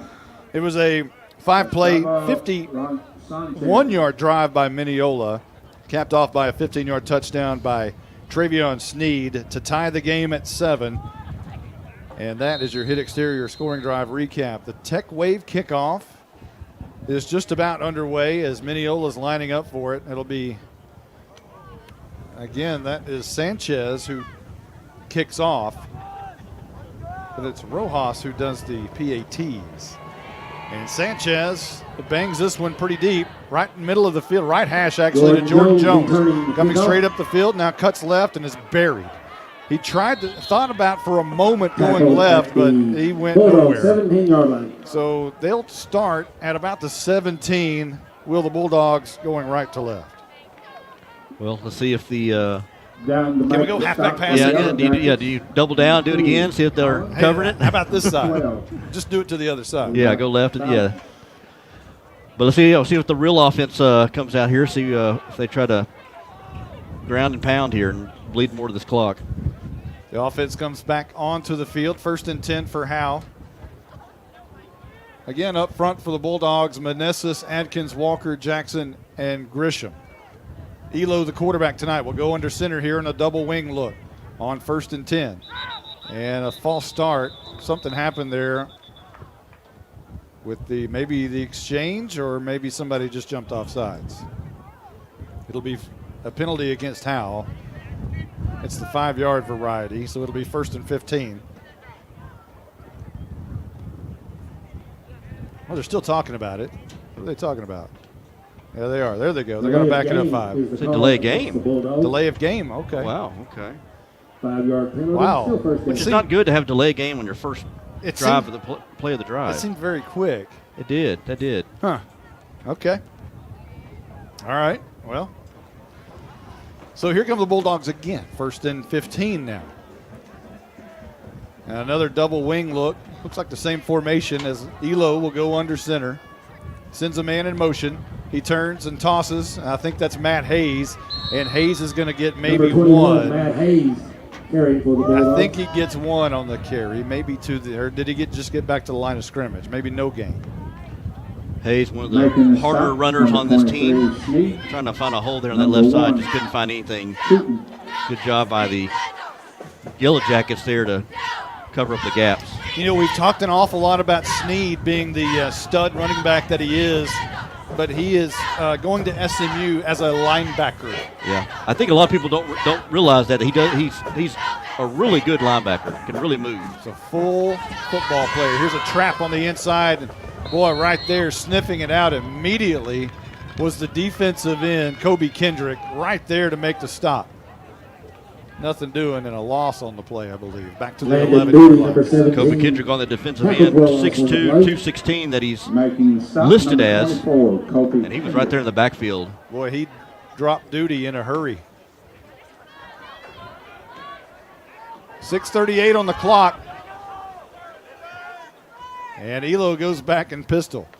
And he looks, rolls out near side, looking for somewhere to throw the ball to. Sidearm pass, caught by Huff, but it's out of bounds. Huff made a great catch, but he was just a little bit out of bounds, and it'll be incomplete and punt time for the Bulldogs. Yeah, it wasn't a bad throw, rolling to your left, which is a little bit uncomfortable for somebody throwing right-handed, and just may have let him just a little bit outside. I don't know if he was able to get that toe down. But Lopez, who is known more for running, but had a pretty good pass there. The incomplete pass stops the clock at 6:19 here in the first quarter, and Howe's going to have to punt for the very first time tonight. And it'll be Kevin Flores with his feet touching the end zone, and it's going to be a high kick, not very far. It's a high wobbly kick, doesn't go very far at all. Now takes a Howe bounce, and Elo is able to get back on it, but Mineola's in fantastic shape. Inside the Howe 20 with it at the 18-yard line or 19-yard line, already a penetration. Yeah, that one went straight up, and I think the wind may have got a little part of that and brought it back the other way, and the bounce didn't help. 6:09 on the clock, and Mineola is just knocking on the door right here. Anytime you have Sneed in the Sneed in the game, you're in striking distance. Jackets ball, 1st and 10. So this is another pistol look. And this is going to be Sneed turning around, and Sneed on the he's going to run over right guard for a bit, maybe about 3 yards on first down. Defensive charge for the Bulldogs. We'll hand off to him. The quarterback looks like he's almost doing a read option. I wonder at some point we'll see him try to keep it and run it around the outside, but for now they're just handing off to Sneed right in between the tackles and let him go to work. If I'm not mistaken, Sneed has run every play except one when Moreland kept it.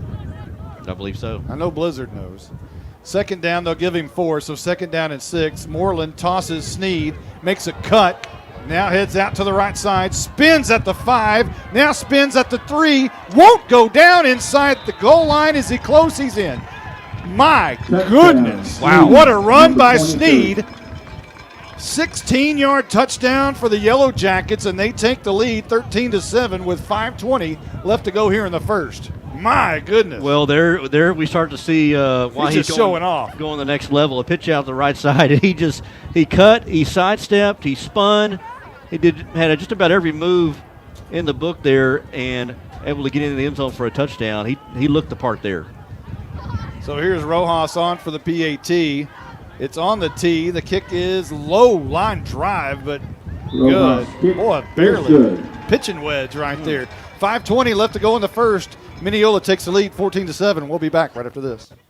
Buying and or selling your next home should be an enjoyable experience. At Ann's Realty Group, our commitment to the personal relationship of the transaction ensures not only the level of communication that you deserve, but also the assurance that we will be here the next time you need us. We're not a big box real estate company by design. The flexibility that the freedom of being an independent brokerage allows us to be fully at your service as you need us to be. Ann's Realty Group, Ann Dick and Broker for all your real estate needs. 903-818-2676.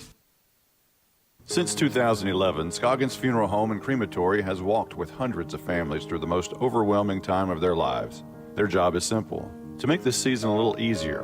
What you can expect is a no-pressure, people-first philosophy, custom services for memorials that you'll remember forever, and reasonable pricing. Tommy and Bobby K. Scoggins have built a reputation over the past 30 years in the funeral business for making every family feel at home. Visit ScogginsFuneralHome.com or call 903-482-5225. Welcome back. 14-7, Mineola in the lead now here at Bulldog Stadium after a two-play 19-yard drive, capped off by a 16-yard show-off touchdown by Travion Sneed. What a run it was. That's your hit exterior scoring drive recap. Tech Wave kickoff is going to be in the air now. Sanchez is going to bang it deep at the 9-yard line. Jones is going to take it straight up the seam and is hit hard. Tries to spin out of the tackle but can't do it. He'll be marked down at the 20, and that's where Howe will start 21-yard line.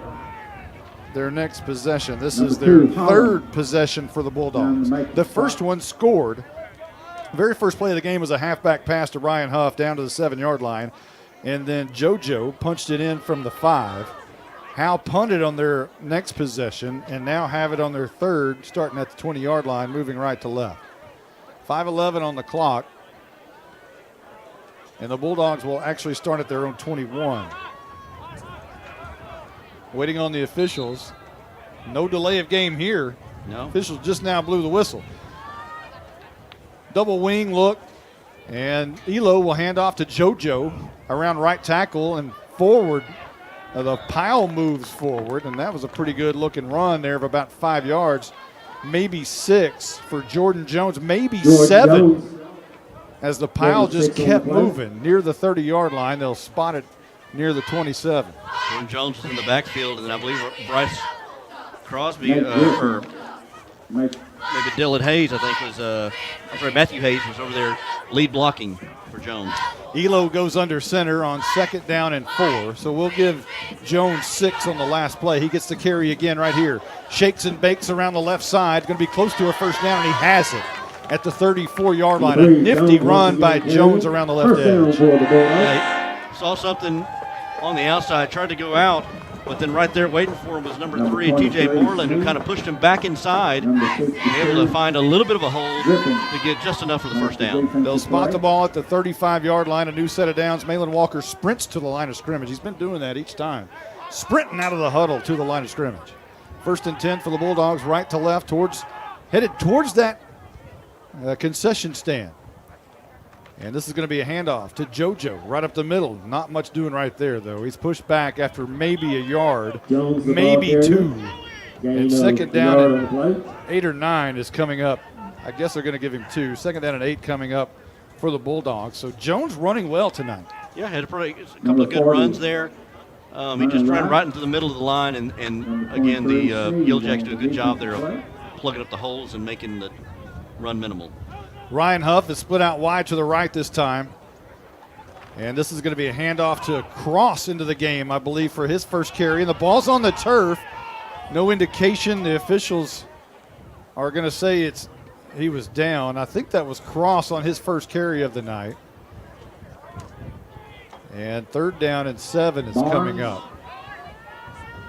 See if we see the arm of Lopez, maybe a play action type here. Or maybe try to get Jordan Jones around the edge. Hey, how about a halfback pass? How about a Boomerooski or something, right? Statue of Liberty. Pull out all the stops. Come on. Huff split out wide to the right again. And Elo goes in shotgun. He's going to hand off to Jordan Jones around the right edge, and he's in trouble, and he goes down a big loss. Way back inside the 30 to about the 27-yard line. Just had nowhere to go around the right edge, and it was trouble from the very beginning. And Jones, big loss, will have the Bulldogs punting from about a 4th down and 15 situation. Good pursuit there by the Yellowjackets. He tried to get around that corner, Jones did, and the Yellowjacket defense just went right with them, and they were ready for him to get around that corner, and they just dropped him back farther and farther. So the wind blowing right in the face of the Bulldogs. If the punt is going to be a high one again, it's not going to go very far. It's another high one, and it bounces just on the Mineola side at the 49-yard line, and Ryan Huff kills it right there. So Mineola again, for the second time, will start at their own 49-yard line. The last time they did that, it was a 15-yard touchdown by Sneed to cap off that drive. And now they'll start at the front. Well, I guess they're actually going to call it the 50. So right at midfield. That was a pretty important offensive possession. I know they say that early in the game, but now it's a big defensive possession as well. You fall down behind 2 scores to a team like Mineola.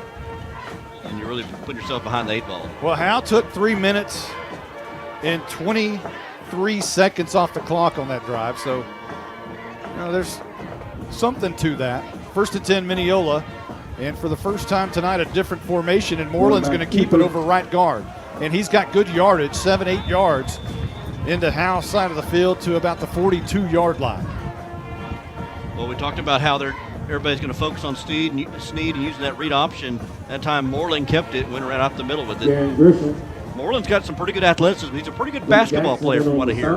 Real good basketball player. Him and Pendergrass are both sophomores on this team. A lot of talent for this team coming up for Mineola. 2nd down and 1 coming up for the Yellowjackets right here. 2 receivers out either side, back to the pistol look with Sneed dotting it. Moreland wants it, calls for it, hands off Sneed, right guard. He bounces it to the left. Look out. He's got some room. He's outrunning Heimel. Now he's going to try to outrun some others, but he's caught at about the 5-yard line. A big run by Sneed, and he's racking up the yardage here at Bulldog Stadium. I'll tell you, he runs the ball, and it's not that the Bulldogs are slow, but I think it's anybody. It's just like they're in slow motion. I mean, he's just blowing it by everybody. And then Heimel got a hand on the jersey, and I hope Heimel didn't tear a rotator cuff because he held on and for dear life to Sneed, and Sneed was able to go down, but gosh. We're talking about a running back. Again, this is the best running back that's been on this field since 1988 in Bam Morris, who went on to play for Texas Tech and then the Pittsburgh Steelers. Here is Sneed getting it directly from the snap, and he easily goes in for the touchdown. 3-yard touchdown for Sneed on the Wildcat. His 3rd of the night, and now Mineola leads 20-7 with 19 seconds left to go in the first. I was actually talking to Yes. You're saying Caroline? Caroline. Rojas to try the extra point. So Rojas on to boot the PAT.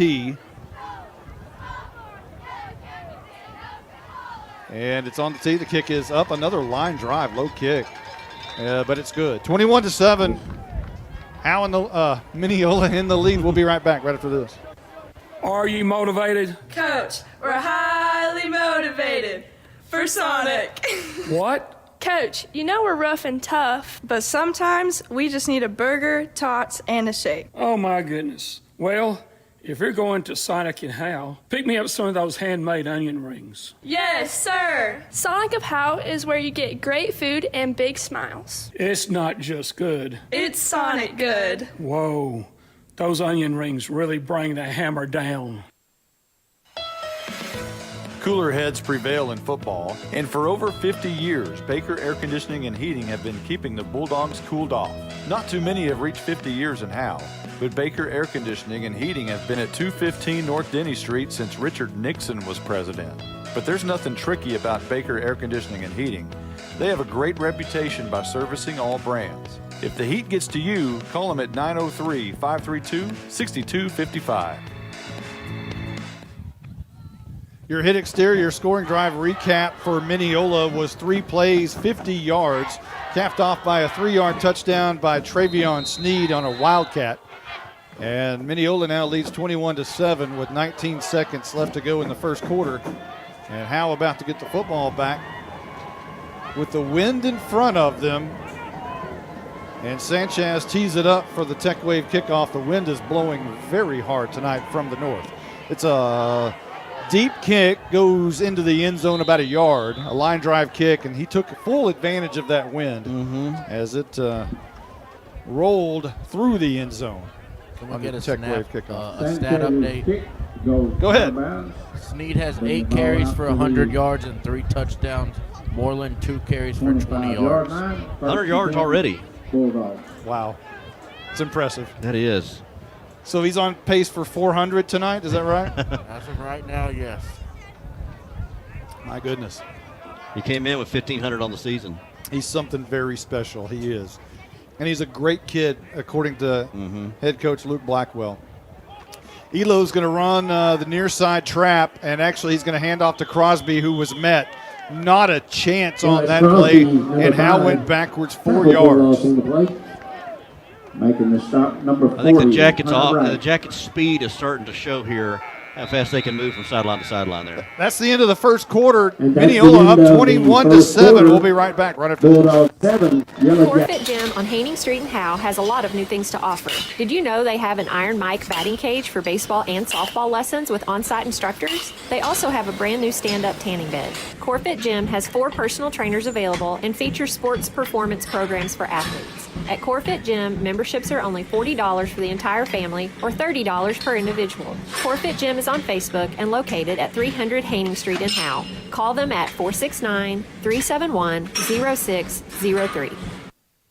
Who, why, and how? Who are we? We're Pradera Mobile Home Community. Why live in Pradera? Because of Howe. Howe, Texas, that is. Howe is a small community with an outstanding school district and close proximity to all amenities you need. Pradera Mobile Home Community is tucked away between Highway 75 and Highway 5 near Bulldog Stadium. Our residents love that our community is so clean. They also love their 2 parks and their swimming pool. Pradera Mobile Home Community, 903-532-0014. You're listening to Howe Bulldogs football on HoweEnterprise.com. Not a member of FDIC. Not an equal housing lender. Fake license number 8675309. Howe, Portland, Seattle. Entering the second quarter here at Bulldog Stadium, Monty Walker along with Justin White, Blake Burnett, the Blizzard, Carson Grogan, our engineer and spotter, Jake Roberts running the highlights, and of course Caroline on the sidelines. Howe has it left to right now, and Elo's going to keep it around the left edge, or right edge rather, and he's going to forward, Lopez on the quarterback keeper. surge forward if I can find the words, and there's an injured Matt Hayes on the ground now. So Elo got a couple of yards, but Hayes is down. So we'll check this one. Injury timeout on the Landon field. Duty checks into the game, and Ricky Yake will head out to attend to Matt Hayes, who's at about the 21-yard line on the Howe side of the field. Hey, don't forget, the FFA boosters have popcorn tonight. So if you're wandering around and you're thinking, what am I going to eat? It's very cold.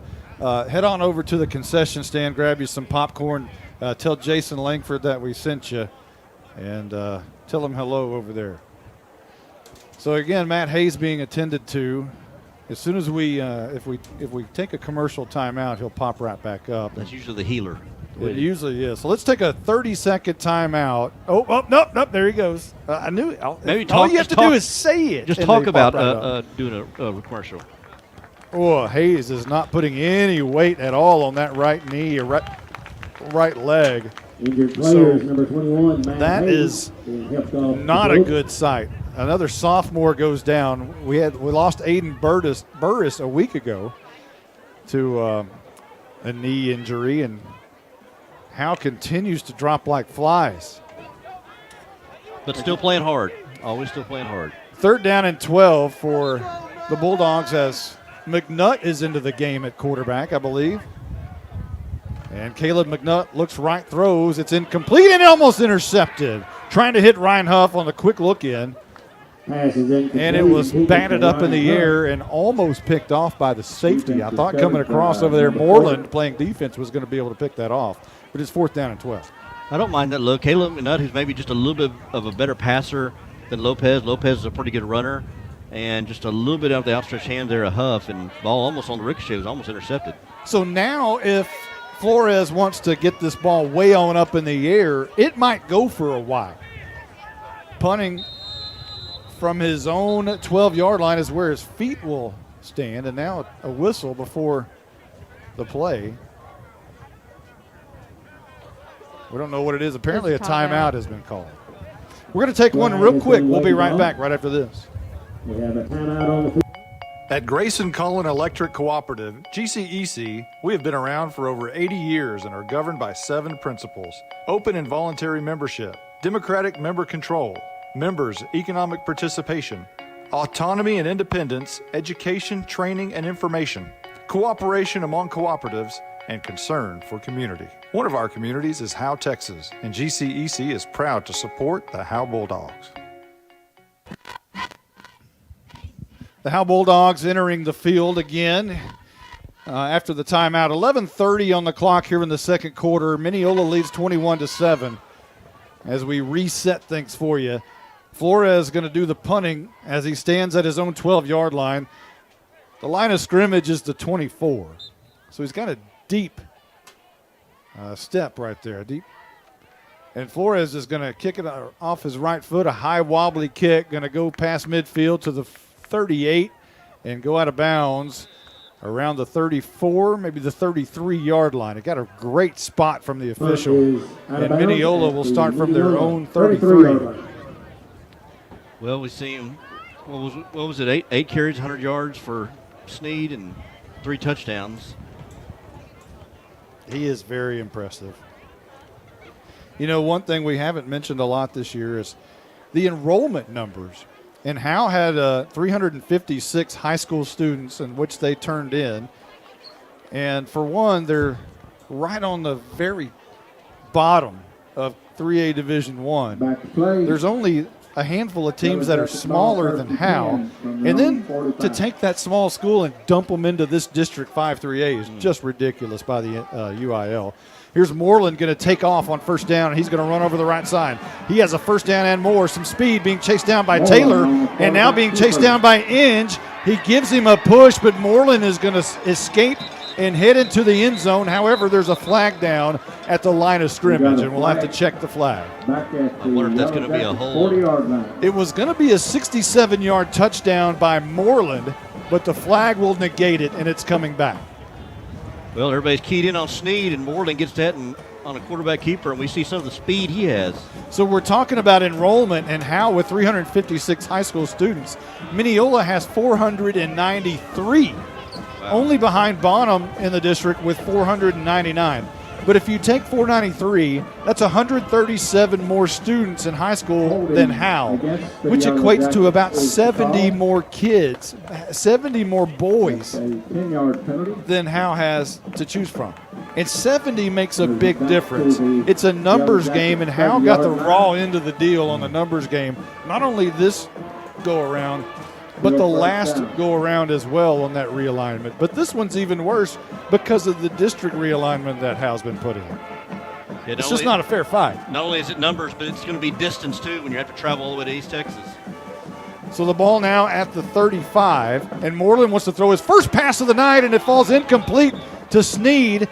It thought for a moment it was a lateral as Howe tried to jump on it. Damian Wilson went to try to recover it, and then Snead finally woke up and said, hey, I better get on this, but they ruled it incomplete.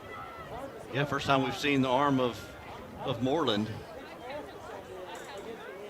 As that penalty, I guess it was a holding call against the Yellowjackets. And it was a spot foul. They moved it back to the 30, so apparently the hold happened at the 40-yard line, so a 10-yard spot foul.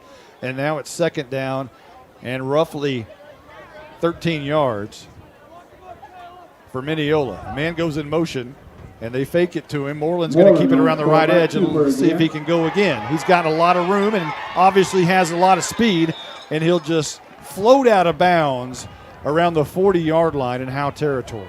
This time he didn't feel like taking it to the house. He wasn't up for the challenge for the foot race, I guess. I was about to say, and I wonder if he was tired from the last foot race he had that got called back. But faked the jet sweep, kept it himself. Looked a little bit like Raines did a couple of weeks ago with Macquarie.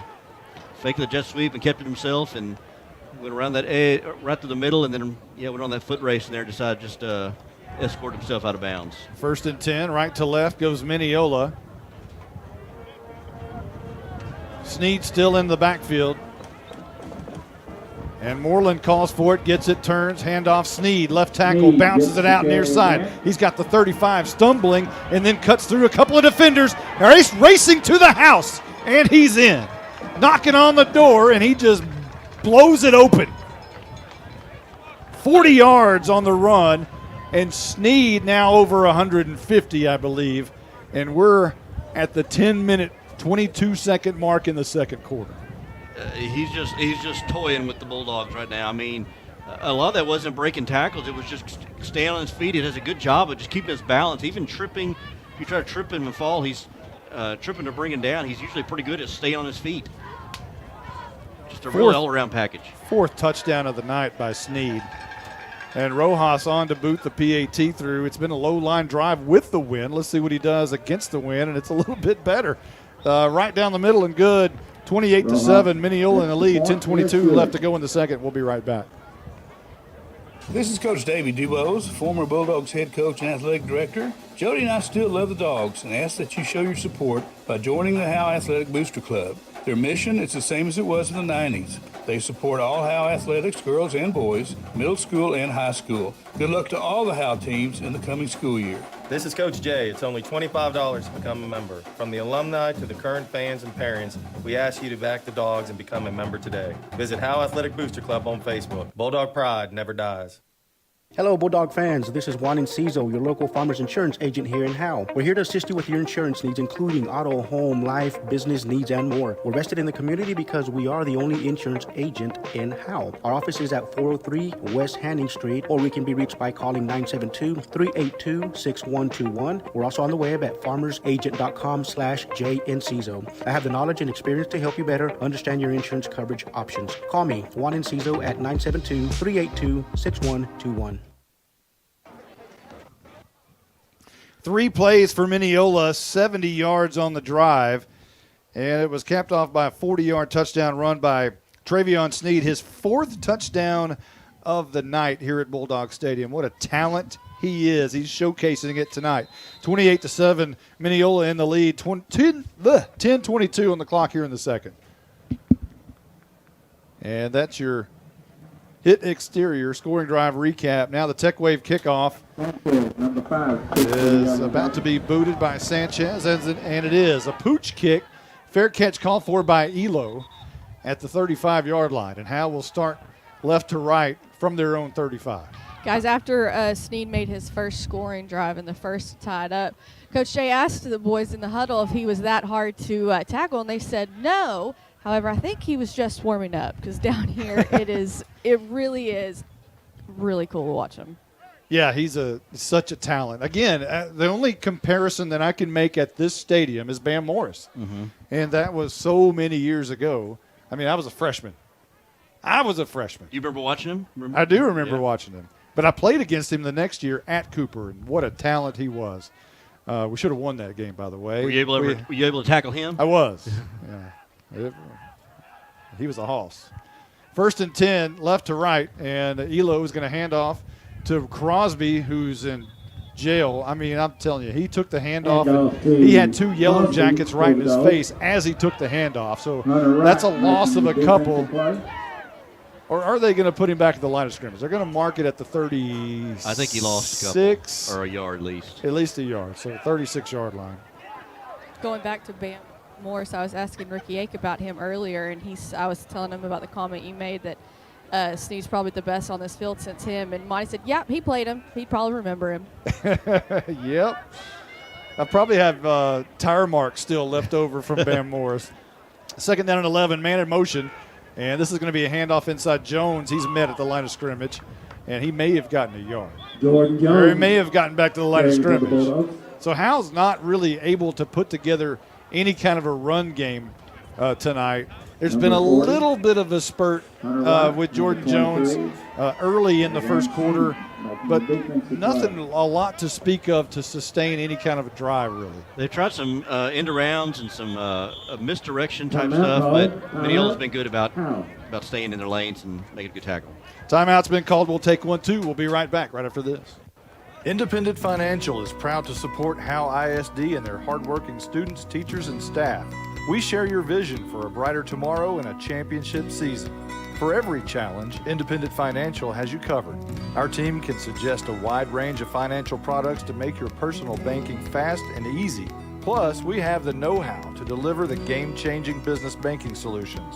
Independent Financial, your community in your corner. Member FDIC, Equal Housing Lender.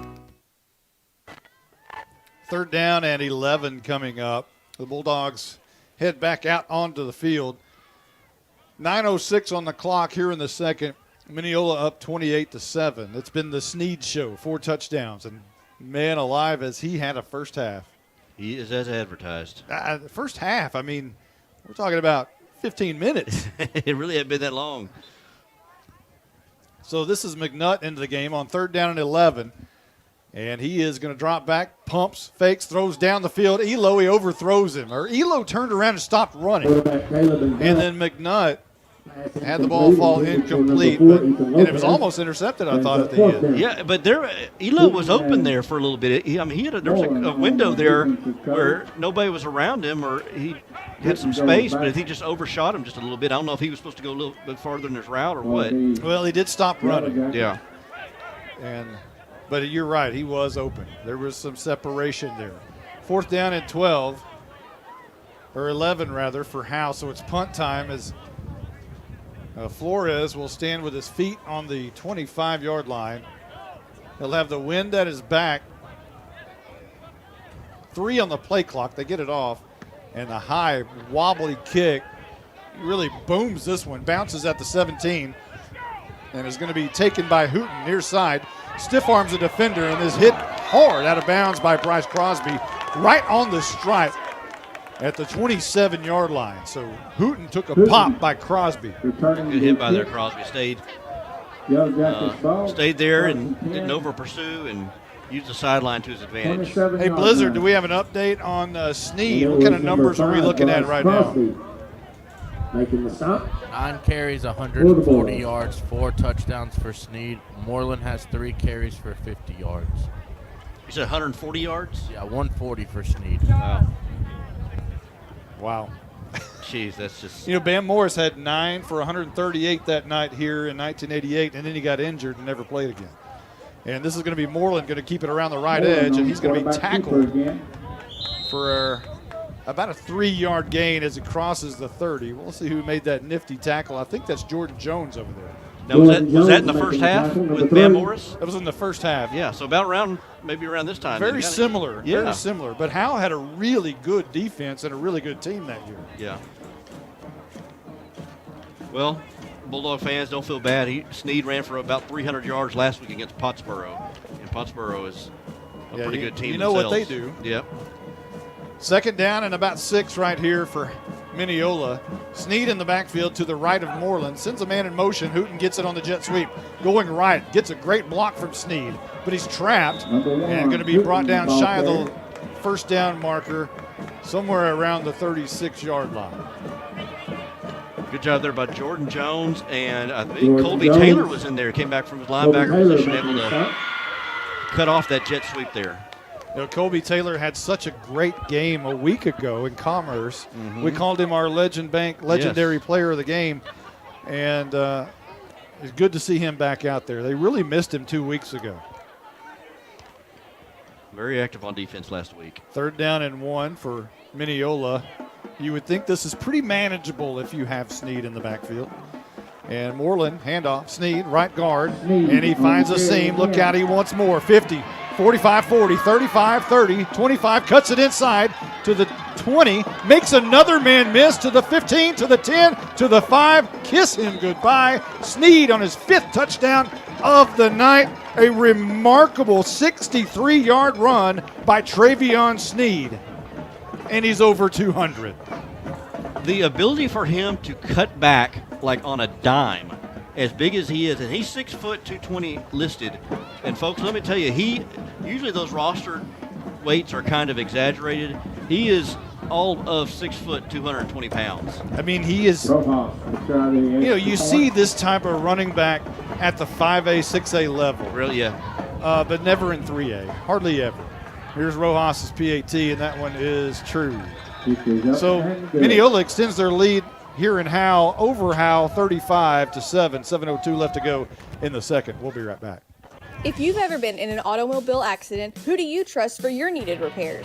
Star Auto Body is Texoma's most trusted body shop, serving all of Grayson County and surrounding counties since 1992. Star Auto Body is locally owned and operated. Services include major collision repairs with or without insurance claims, minor cosmetic repairs, parts replacement, and refinishing. Choose Star Auto Body and Alignments in Howe, Texas, 903-532-5365. Star Auto Body of Howe, Texas. This is Michelle Castle with Guild Mortgage, welcoming you to Howe Bulldogs football. Guild has been delivering on the promise of home to hundreds of thousands of people just like you for over 60 years. With a big heart and a desire to serve, we're committed to making life better in our communities. This is where we live, and we're committed to building it with you. Guild Mortgage is an equal housing lender company. NMLS 3274. Michelle Castle, NMLS number 231122. Branch address 714 North Travis Street, Sherman, Texas 75090. All loans subject to underwriting approval. Terms and conditions apply. Subject to change without notice. 2 plays and 69 yards for Mineola. It was a 64-yard touchdown run by Travion Sneed, his 5th touchdown of the night here at Bulldog Stadium. And the Yellowjackets lead Howe 35-7. And that's your hit exterior scoring drive recap. Your Tech Wave kickoff is nearing as Sanchez tees it up. Telling you what, Sneed is so impressive. Sanchez's kick is a pooch kick. Fair catch called for by Elo. At the 33-yard line, same as a moment ago, almost the same result. Howe will start at their own 33. 34-yard. You know, several years ago, about, let's see, carry the 1, drop the 2, let's see, about 12 years ago. Okay. I was doing Denison games and got to see a young man named DJ Jones just about every week, and he was remarkable. He became the all-time leading rusher at Denison. And what he used to do was similar to what Travion Sneed is doing, although it was at the 5A level. But I can imagine if DJ was in a 3A game, it would have been very similar to this. And Corey Robertson at Denison, I got to do most of it, all of his career, and that was remarkable as well. It's very similar to this. 1st and 10 for Howe, left to right. Elo back in the game at quarterback and a fumbled snap.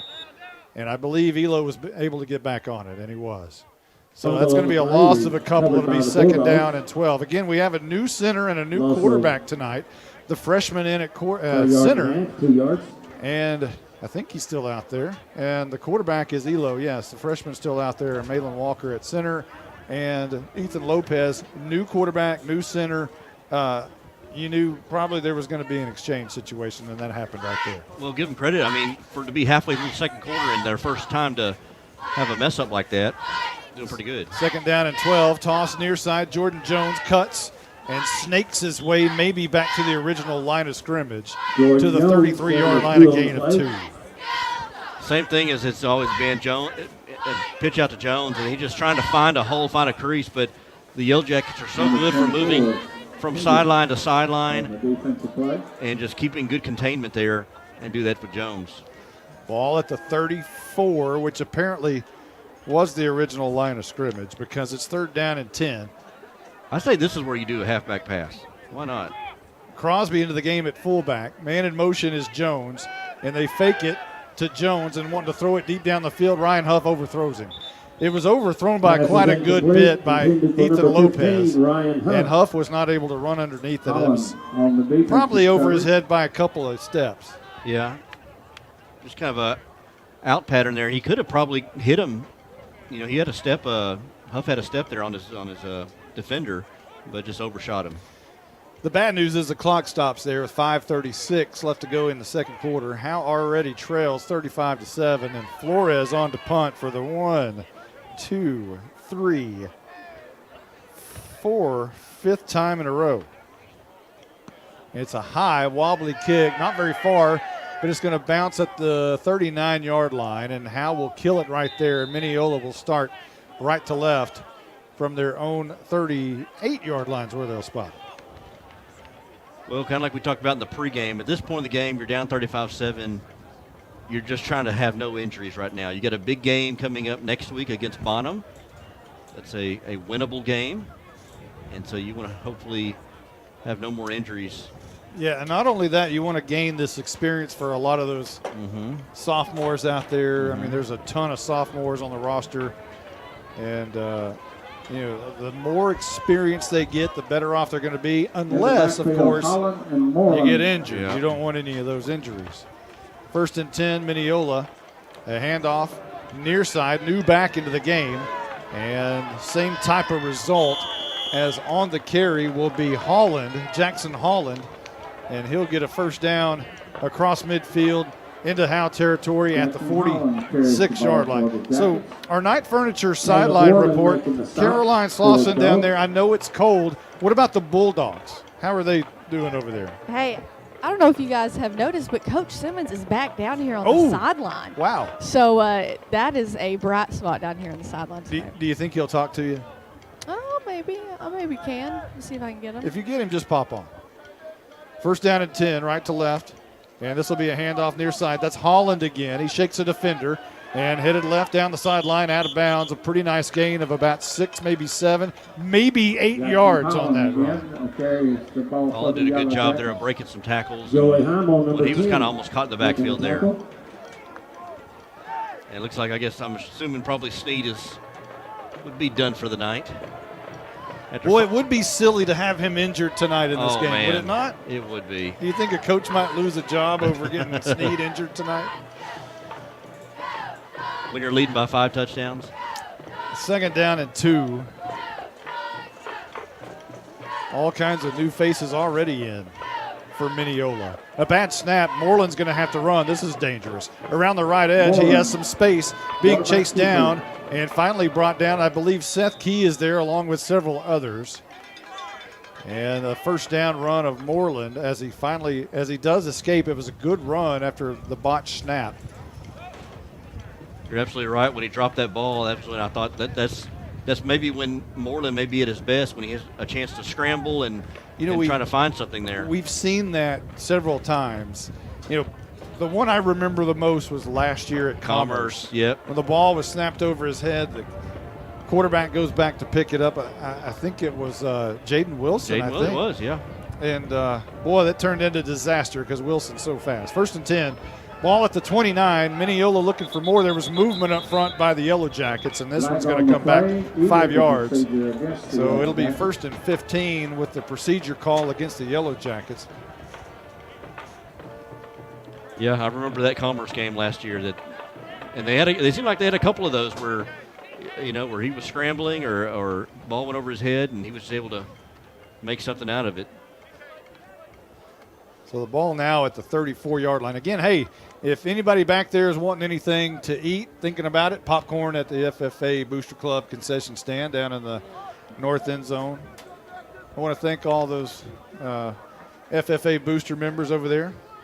Jason Langford, the Blum family. First and 15 here, and this is going to be a direct snap to Holland around left side, and he's going to be gang tackled by the Bulldogs. A nice job there.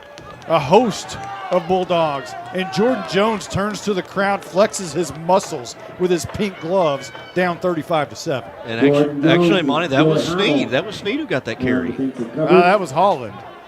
Was that Holland? It was Snead, was it? Yeah, that was Snead. I thought Holland had. Okay, all right, it was Snead. So Snead showing that he was human there and got tackled behind the line of scrimmage. Ball at the 34. Hey, I guess that makes things different. If you tackle Snead, then you can flex your muscles, right? No matter what the score is. Second down and 15. And Moreland, handoff Snead, shot out of a cannon over left guard. Look out, gets a block downfield, makes a couple of men miss. He's into the end zone. There is he. He's down at the 1-yard line. What a nifty run. He had his legs taken out from underneath him right at the goal line, and they'll mark him at the 1. Can you imagine? And he gets up a little bit gimpy. He was slow, just a little slow getting up. Going off the field, and he's going to stay in. They tell him to stay in.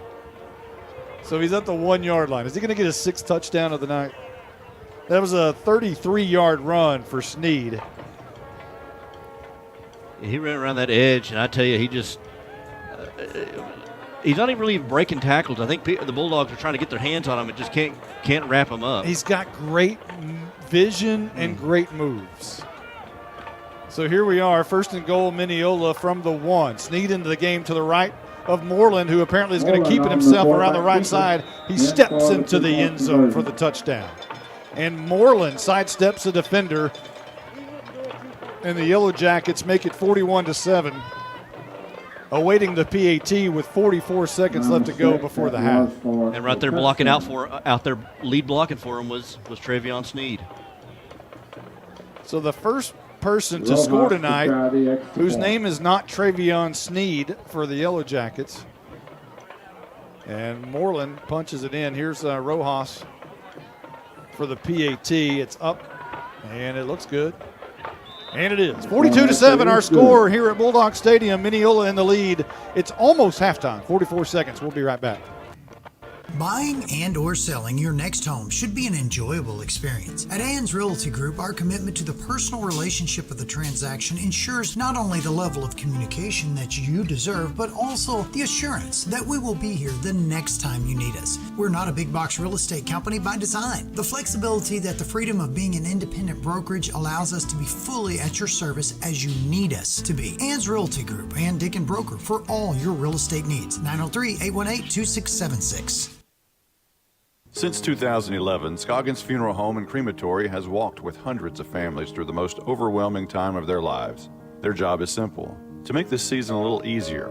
What you can expect is a no-pressure, people-first philosophy, custom services for memorials that you'll remember forever, and reasonable pricing. Tommy and Bobby K. Scoggins have built a reputation over the past 30 years in the funeral business for making every family feel at home. Visit ScogginsFuneralHome.com or call 903-482-5225. 6 plays, 62 yards for Mineola. And it was a big 33-yard run by Sneed to take it to the 1, but Moreland punched it in, the first person other than Sneed to score tonight. And it's 42-7. That's your hit exterior scoring drive recap. The Tech Wave kickoff is going to be fair catch, called for by Ethan Lopez again, this time a couple of yards further to the 39 is where Howe will take it to start this drive. Only 41 ticks left to go before the half. I see some hot chocolate coming up here, too, from the concession stand, so don't forget about that. Hot chocolate over there. Sounds pretty good, doesn't it? Yes. Oh, hey, your friend Clarissa. Yeah, Clarissa Doty. Clarissa Doty over here. She's not questioning me. The sidelines. You know, that was pretty interesting. Your debut. Was it your first game? I think we were 3 or 4 games in, but yeah, it was. That's my first year. You for looked sure. You looked a little suspicious with your black. You were all in black with your black backpack. Yes. Kind of looked like the Unabomber over there on the track. Elo gets the snap on 1st and 10, left to right, and he'll, I think, get trapped around behind the line of scrimmage, maybe a loss of 1. He's slow getting up, too. And he gets up real slow. He's grabbed by Jordan Jones, who picks him up, says, get back in the huddle. A loss of 1 back to the 38. But, yeah, you were all in – you were your first year with us. Mm-hmm. You were doing sidelines that year, so yes. you were on the track. You were dressed in black. Yes. And with the backpack. Looks was suspicious. was that the cold night in Whitesboro? It may have been. Okay. 2nd down and 11. There's a handoff up the middle to Crosby, and he gains a few yards past the 40 to the 42, and that's the end of the first half. We'll get back to the Unabomber story in the second half. It'll be good story for the second half. Yep. So it's 42-7, and Mineola has scored the final 42 points of this half. And we'll take a quick timeout. We've got some interviews coming up. I think we have Katie Grogan coming up with our Senior Athlete of the Week. We'll be right back on the backside. Justin, Bucks North Barbecue in downtown Van Alstyne is closing in on an all-time record. They have given away 37 free birthday buffets so far this month. That's where all you have to do is show your proof of age and get a free Bucks North Barbecue buffet for your birthday. They even include the drink. Well, from this angle, they'll keep that offer 5 days before or 5 days after your actual birthday. It's birthday time in Texas. Oh, geez. Stop saying everything's in Texas. Well, Bucks North Barbecue is in downtown Van Alstyne, Texas. This is Coach Davey Dubose, former Bulldogs head coach and athletic director. Jody and I still love the Dogs and ask that you show your support by joining the Howe Athletic Booster Club. Their mission is the same as it was in the 90s. They support all Howe athletics, girls and boys, middle school and high school. Good luck to all the Howe teams in the coming school year. This is Coach Jay. It's only $25 to become a member. From the alumni to the current fans and parents, we ask you to back the Dogs and become a member today. Visit Howe Athletic Booster Club on Facebook. Bulldog pride never dies. Hello, Bulldog fans. This is Juan Enciso, your local farmers insurance agent here in Howe. We're here to assist you with your insurance needs, including auto, home, life, business needs, and more. We're vested in the community because we are the only insurance agent in Howe. Our office is at 403 West Hanning Street, or we can be reached by calling 972-382-6121. We're also on the web at farmersagent.com/JNCiso. I have the knowledge and experience to help you better understand your insurance coverage options. Call me, Juan Enciso, at 972-382-6121. Are you motivated? Coach, we're highly motivated for Sonic. What? Coach, you know we're rough and tough, but sometimes we just need a burger, tots, and a shake. Oh my goodness. Well, if you're going to Sonic and Howe, pick me up some of those handmade onion rings. Yes, sir. Sonic of Howe is where you get great food and big smiles. It's not just good. It's Sonic good. Whoa, those onion rings really bring the hammer down.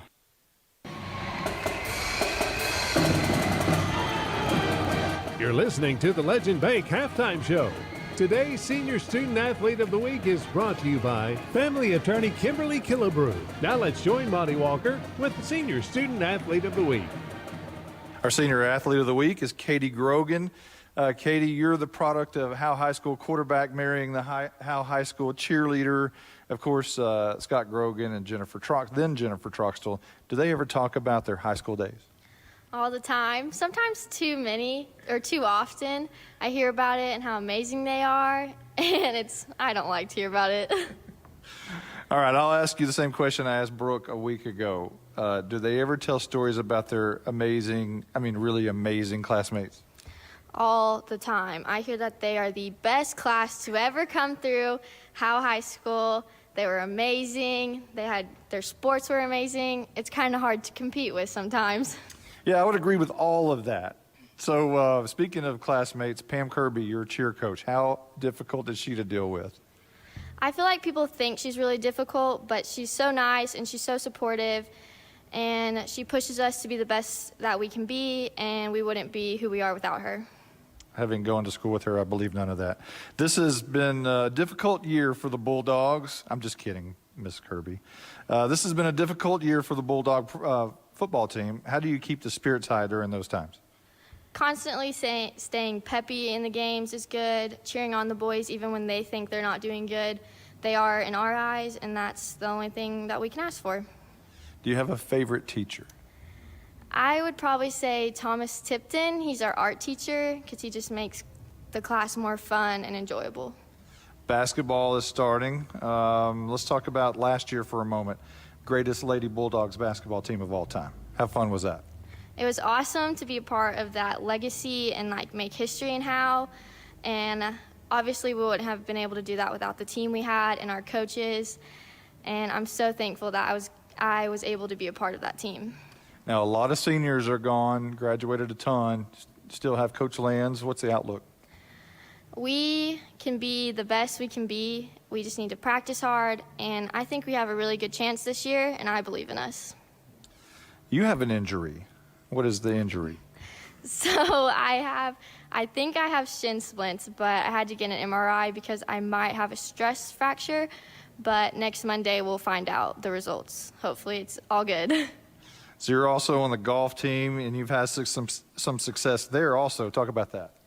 My freshman year, I was the 6th person on the team, but because we had an injury, Peyton Streetman, I got to go to state, and that was one of the best experience. It was so much fun just to be there and to cheer them on. And then my sophomore year, we made it to I think we made it to regionals that year because we didn't do it obviously my junior year, and that was a lot of fun also because the team I was so close with, and it was a lot of fun.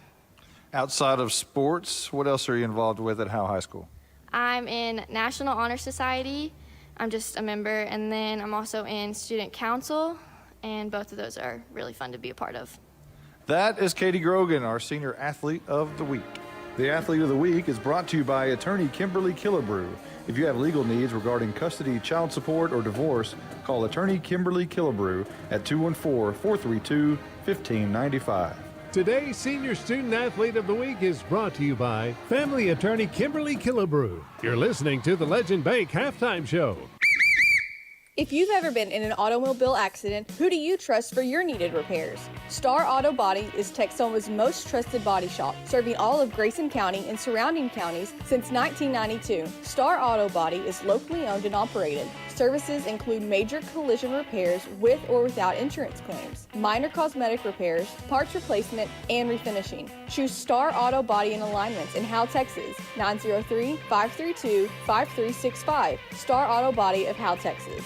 This is Michelle Castle with Guild Mortgage, welcoming you to Howe Bulldogs football. Guild has been delivering on the promise of home to hundreds of thousands of people just like you for over 60 years. With a big heart and a desire to serve, we're committed to making life better in our communities. This is where we live, and we're committed to building it with you. Guild Mortgage is an equal housing lender company. NMLS 3274. Michelle Castle. NMLS number 231122. Branch address 714 North Travis Street, Sherman, Texas 75090. All loans subject to underwriting approval. Terms and conditions apply. Subject to change without notice. Buying and or selling your next home should be an enjoyable experience. At Ann's Realty Group, our commitment to the personal relationship of the transaction ensures not only the level of communication that you deserve, but also the assurance that we will be here the next time you need us. We're not a big box real estate company by design. The flexibility that the freedom of being an independent brokerage allows us to be fully at your service as you need us to be. Ann's Realty Group, Ann Dick and Broker for all your real estate needs. 903-818-2676.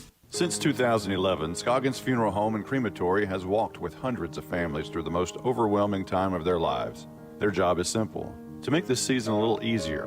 What you can expect is a no-pressure, people-first philosophy, custom services for memorials that you'll remember forever, and reasonable pricing. Tommy and Bobby K. Scoggins have built a reputation over the past 30 years in the funeral business for making every family feel at home. Visit ScogginsFuneralHome.com or call 903-482-5225. You're listening to the Legend Bank Halftime Show. Hey guys, it's Caroline. Welcome back to Bulldogs Stadium. We are enjoying a performance by the band. Our Howe ISD Employee Spotlight of the Week, sponsored by Wildcat Welding, is going to be live this week. I'm really excited. With me, I have Pam Kirby. How are you? Good. How are you? I'm good. So you are the varsity and JV. You're the high school cheer sponsor. Yes, ma'am. And I am the middle school cheer sponsor. Yay. And so I just have to say, first and foremost, you have helped me out so much. This is my first year, and with COVID happening at the beginning, you girls saved me. No, I'm super excited that you're on the team, and that we'll be able to work together and use our programs to move these girls from the middle school to the high school and give them an experience and what it's going to be like. And working together is important to me for both the middle school and the high school, because you're bringing these kids up and you want to build your program, and working together makes a difference. It does. Yeah. It does. So I don't know if you have heard, but this, we do a senior spotlight every week, and Monty has actually done a few of your cheerleaders actually, and I think most of them have said that you are one of the most influential people up at school, and here's the kicker: you work in admin. I do. So you aren't with them like you would be if you were a teacher. And I think that says a lot about the impact that you have on them. And we were just talking before the game to Katie, actually, who we interviewed today, and you're hard on them. I am. But go ahead and explain kind of what we were talking about. Yeah. This is my 15th season. Mm-hmm. I did 5 years at the middle school and moved over to the high school in 2011, and I have built my program a lot like. My influence comes from my drill team instructor from high school, Betty Mullins, and she kept high expectations of us. She taught us how to be ladies. She taught us good character and things like that, and I built my program around a lot of what I was influenced as a high school student and athlete. And I do have very high expectations for these girls. I expect them to have very good character. They're not only representing themselves, their school, but also their community, and to me that's important.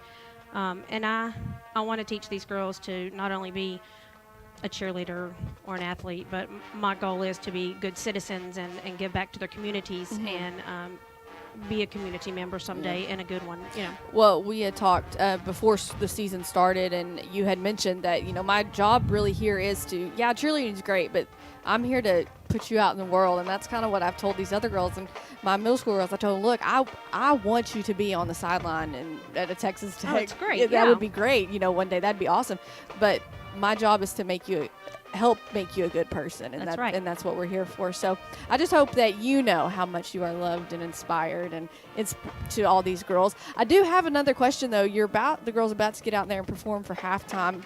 Are you nervous, or do you get nervous, or no? No, I don't necessarily get nervous because I have great confidence in my team. Usually, especially by this point in the season, we work hard all summer, and I push them hard. And so usually by this time, first couple of games, I'm a little nervous, but this far into the season, I'm usually not nervous. I'm pretty confident. I do watch them closely. I tell them every week. They'll say, "Oh, how did the routine look?" And I'll say, "I'm not the person to ask because I'm the biggest nitpicker." Because I said I see every little thing you do, you know. So, but no, they do always look great, and no, I don't get too nervous. So the butterflies are gone by this point. Oh, yeah. Yeah. Okay, so one last question. What do you have to say to those who say cheerleading isn't a sport? I would have to disagree. Yeah. You know, and it's funny because a couple of years ago when we had our competition team, I recruited 4 football players. I didn't know that. 3 were football players. 1 was a band member. And because I was short, I could take 20 to competition, and I was short 4, and I brought them on to stunt and run my flags. There you go. And they were real quick to say, "Oh, this is not as easy as it looks." I mean, cardio, you have to have cardio. You've got to have strength. You know, it is athletic. Absolutely. It is. All the way around. People think it's just a breeze, but it's really not. Yeah, you know. they've obviously not seen Navarro cheer on Netflix. Yes. So my girls last year, as a matter of fact, at competition last year, they were watching that in their rooms, at the hotel rooms, and we went to practice that evening. They said, "We're pretty sure you're just like their coach." You are Monica, for sure. Well, Pam, thank you so much for joining me. I'm going to let you go because your girl's about to get out there. Thank you so much. Thanks for appreciate having me. Of course. Alrighty. Guys, we'll be back with some scores around the area and some thoughts on this first half right after this. Are you motivated? Coach, we're highly motivated for Sonic. What? Coach, you know we're rough and tough, but sometimes we just need a burger, tots, and a shake. Oh, my goodness. Well, if you're going to Sonic and Howe, pick me up some of those handmade onion rings. Yes, sir. Sonic of Howe is where you get great food and big smiles. It's not just good. It's Sonic good. Whoa.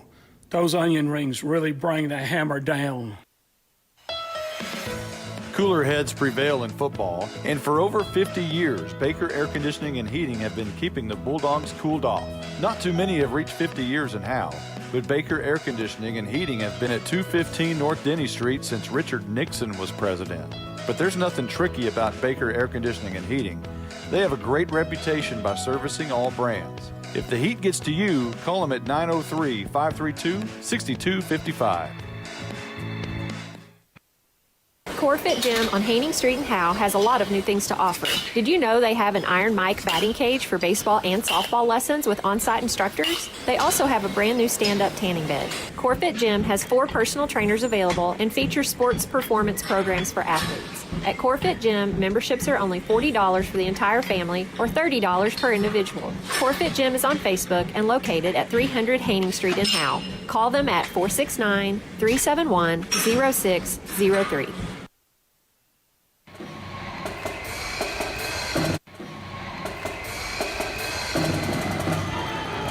You're listening to the Legend Bank Halftime Show. Oh, come back to Bulldog Stadium, 42-7. Mineola winning this one at the half. We got a while left. Yeah, about 9 minutes. Blizzard. How are you feeling like a blizzard right now? Yes, I am. It's freezing up there. Yeah. I do think it's colder here in this booth because of this. We got the top open.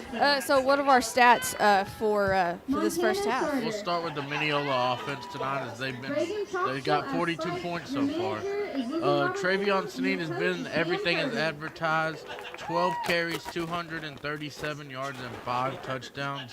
His quarterback, Moreland, adds 6 carries for 62 yards and a touchdown. And they put the change of pace back in, Holland, for 2 carries for 24 yards. On defense, the Bulldogs are led by Jordan Jones with 4 tackles. Bryce Crosby has 3 tackles. Jackson Atkins has 2. But it's really been the Travion Sneed show on offense for Mineola tonight. Now, for Howe's offense, we have the one big play to start the game, the 71-yard pass from Jordan Jones to Ryan Huff. The Bulldogs have not completed a pass after that. Jordan Jones adds 6 carries for 15 yards and a touchdown. Ethan Lopez, 3 carries, -1. Matt Hayes, 2 carries, -3. Cross, 1 carry, 0 yards. And Bryce Crosby, 3 carries for 0 yards. The linebackers from Mineola have been them on defense, as they are led by Travion Sneed on defense as well with 5 tackles. Well, I don't know what it looks like from over here, but from down there watching Sneed, it really is something. Yeah, he's the best player I've ever seen in person at this level. Yeah, he's really fun to watch, I got to tell you. For him to be as big as he is and to cut like he does, it's just so It's impressive. like he really can't do wrong out there, honestly. Sometimes it looks like he's about to stumble and fall down, and then he just cuts. It's like all part of his plan. Yeah. I know y'all had mentioned down here when JoJo got him and kind of flexed. And I don't know if y'all saw, so he kind of flexed back. And he was like, okay, yeah. It was pretty good. Some look at some scores around the area. Denison at Rock Hill tonight. The Blue Hawks behind with at home 45-14. Jackets winning that one. Salina and Van Alstyne tonight 20-0 at half. Salina beating the Panthers right now. SNS and Bells 35-3. Bells winning at home at half. Lone Oak and Leonard tonight 24-6. Leonard winning at home. Wiley East and Sherman tonight in Sherman 9-0. That's a weird score at half. And then of course Bonham having to forfeit to Pottsboro, and Calmer's having to forfeit to Rains tonight. That's your scores around the area. Sounds good. The real score there, and that I'm shocked by, is that Denison Rock Hill score. Yeah, I bet old Lynn Burkhead is having a good one with that one. Yeah. A good time. So, all right. Well, we will be back with some more thoughts on the first half and what we're got to look forward to in the second. Who, why, and how? Who are we? We're Pradera Mobile Home Community. Why live in Pradera? Because of Howe, Texas, that is. Howe is a small community with an outstanding school district and close proximity to all amenities you need. Pradera Mobile Home Community is tucked away between Highway 75 and Highway 5 near Bulldog Stadium. Our residents love that our community is so clean. They also love their 2 parks and their swimming pool. Pradera Mobile Home Community, 903-532-0014. At Grayson Cullen Electric Cooperative, GCEC, we have been around for over 80 years and are governed by 7 principles: open and voluntary membership, democratic member control, members' economic participation, autonomy and independence, education, training, and information, cooperation among cooperatives, and concern for community. One of our communities is Howe, Texas, and GCEC is proud to support the Howe Bulldogs.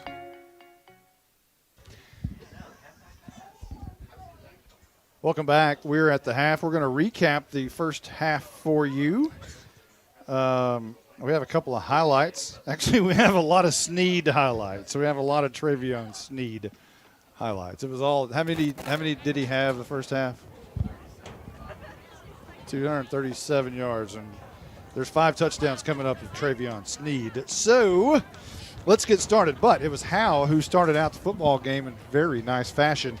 It was on the very first play of the football game, it was a halfback pass. Let's listen to that.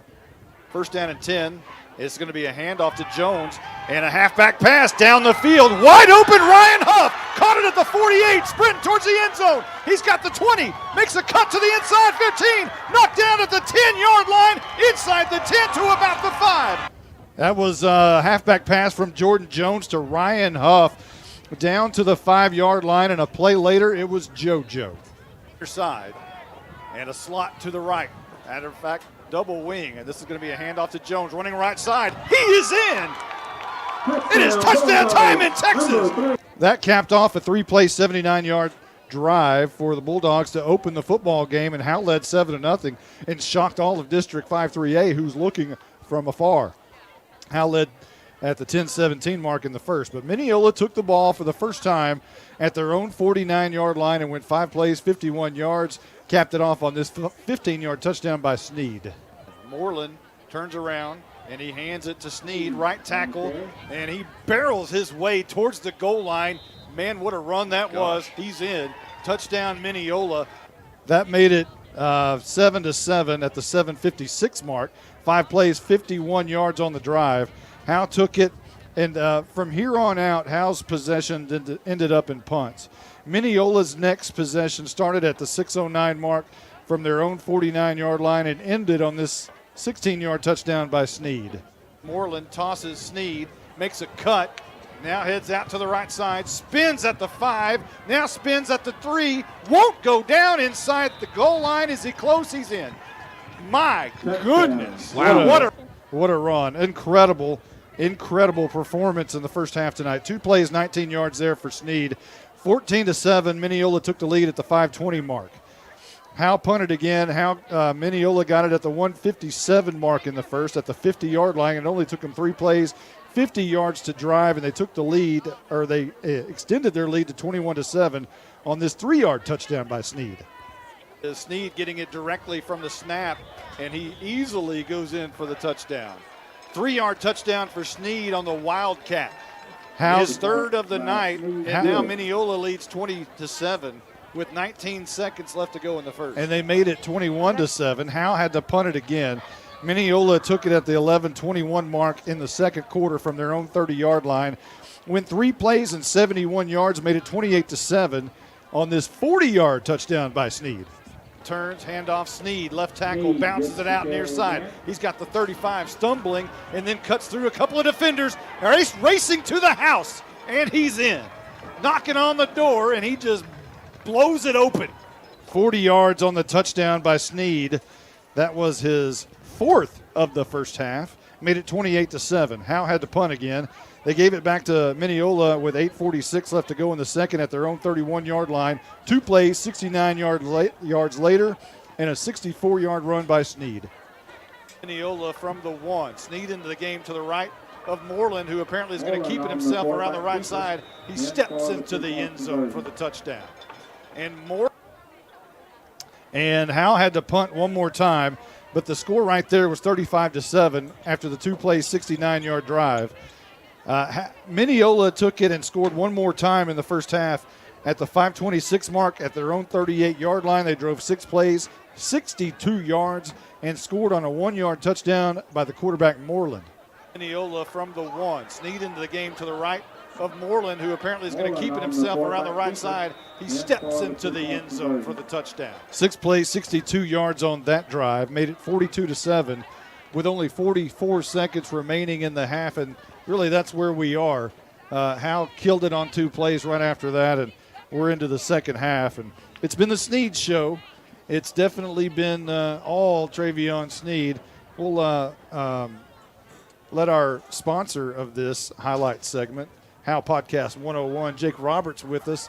Let's talk about Travion Sneed a little bit. What are your thoughts? He's an absolutely incredible player. He's been fun to watch. Yeah, he's been a lot of fun. Are you going to be able to get Travion Sneed on the Howe Podcast next week? You know, I highly doubt that. I think you ought to make an effort. You know, why not? Yeah. I mean, might as well, right? Yeah, try to get Travion Sneed on there from Mineola. All right, we're going to take, the Howe Bulldogs are coming back out on the field. So we're going to keep it right here. The Bulldogs trailing 42-7, but there's no quit in the young pups. We talked about it early. This is a very good football team in Mineola. They have plans for way on past gobble time.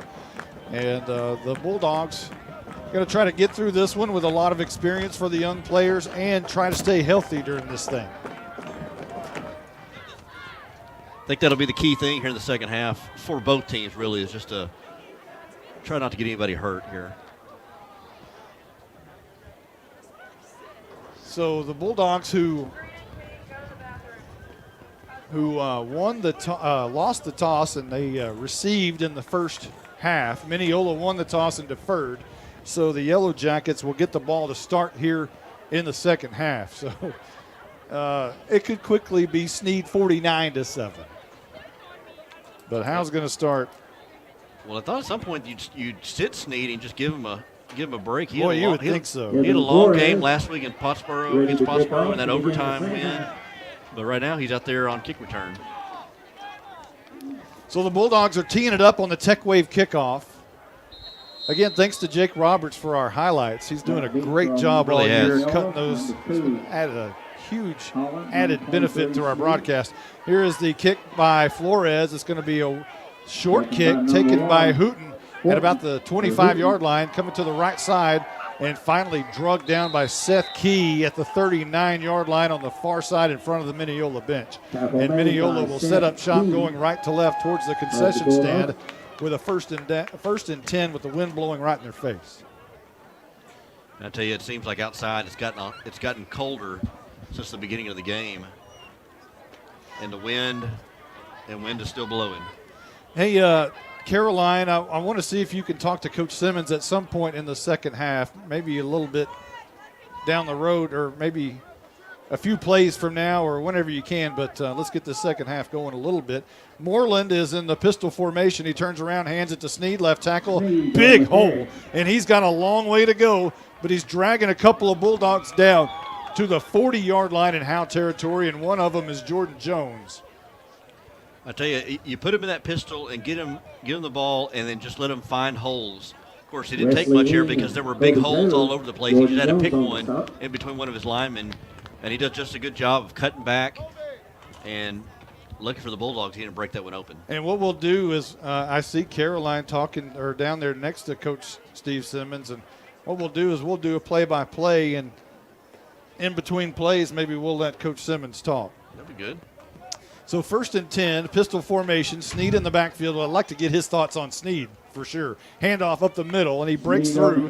And Bryce Crosby makes the leg tackle of Snead after about 9 yards, just shy of the first down.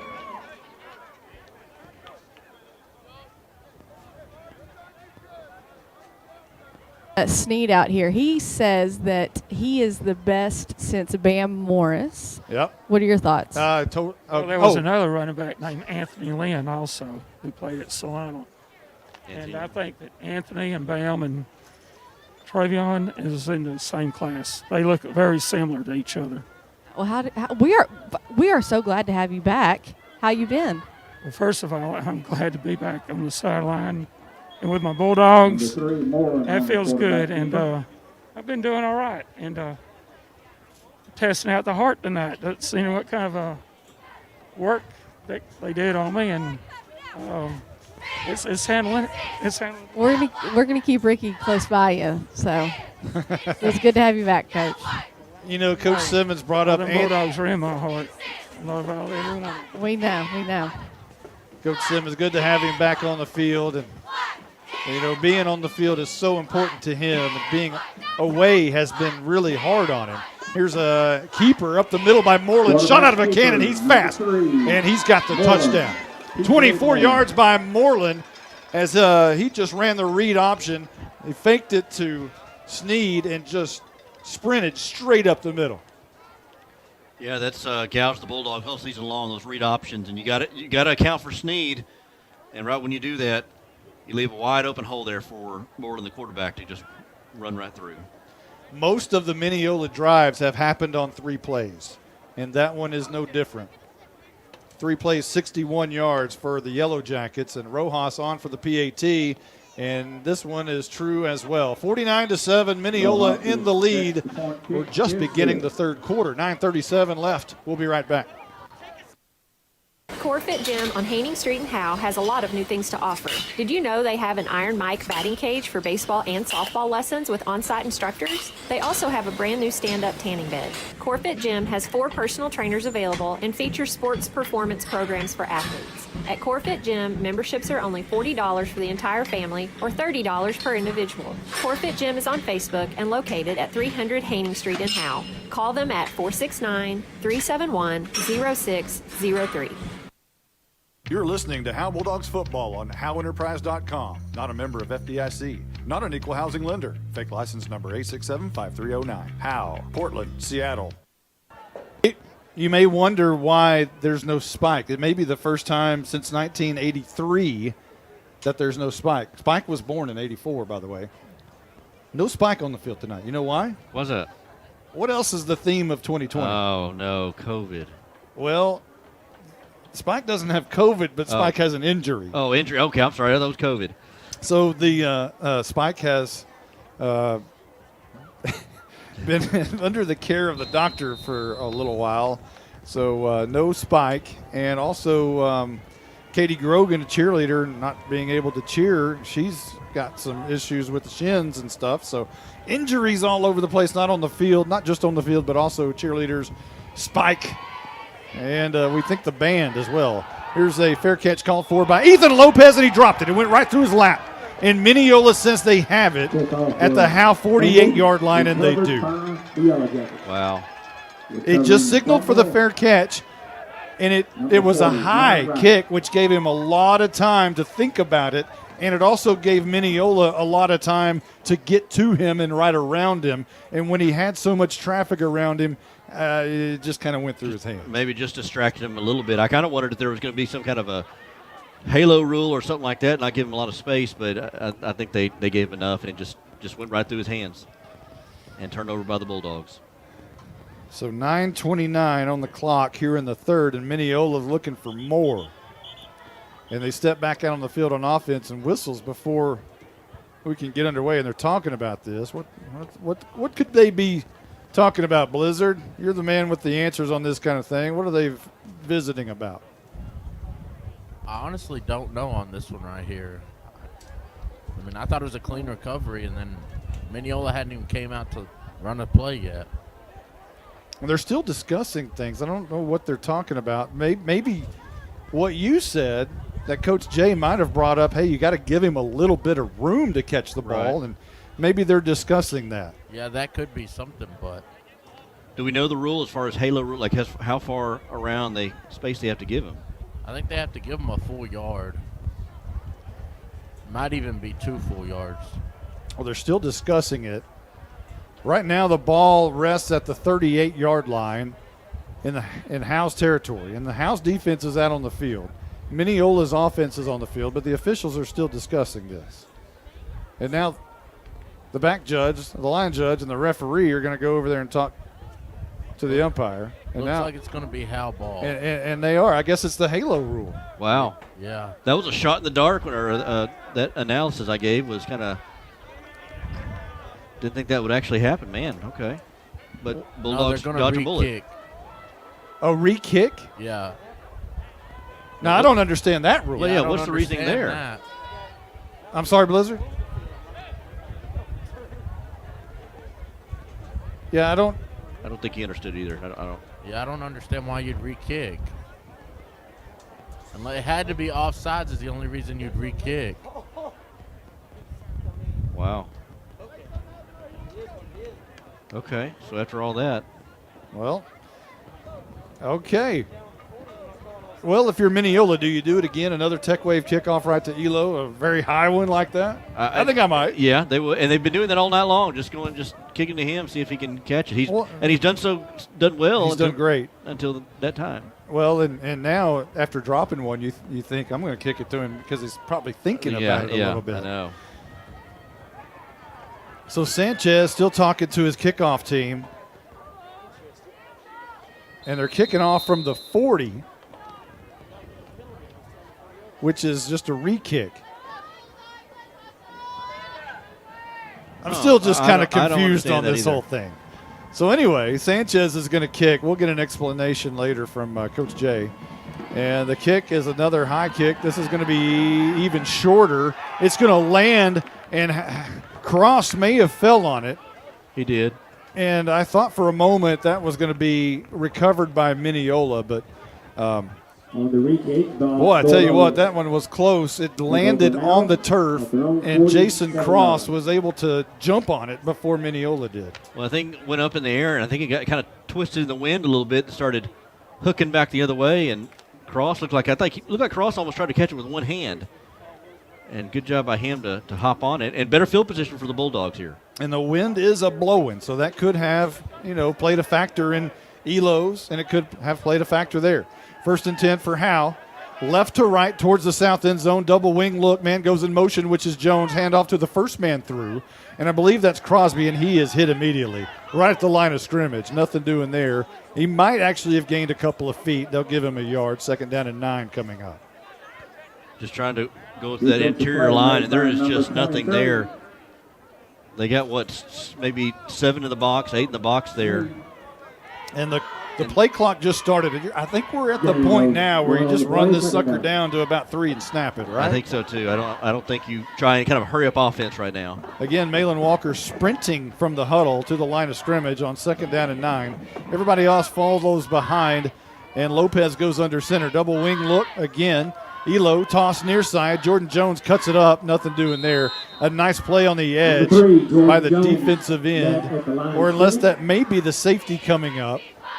Or that may be Travion Sneed. No, it was, I believe it was a safety, which was Drew Robertson.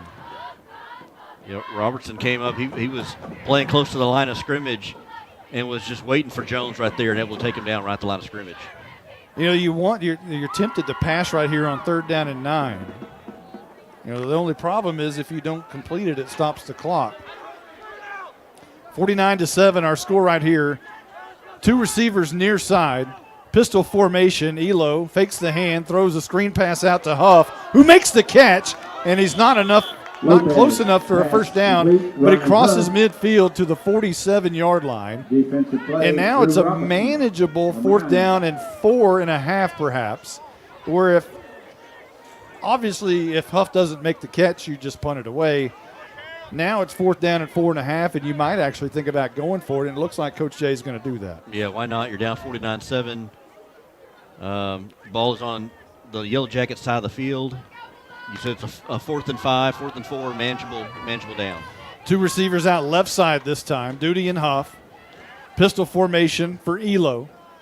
And he fakes the hand. Same play other side, throws it, and a screen pass is nowhere near his intended receiver, Huff. It was overthrown and incomplete, so it'll be 1st down and 10 going the other way for Mineola. So, guys, what happened with those 2 kickoffs is there was some inadvertent whistle when they blew the whistle before it hit Elo. And when he dropped it, they went for the ball and gave it to him anyway. So that is some investigative journalism right there. Good job, Caroline. Very nice. Inadvertent whistle, okay. So Mineola takes over after the turnover on downs from the Howe 47-yard line.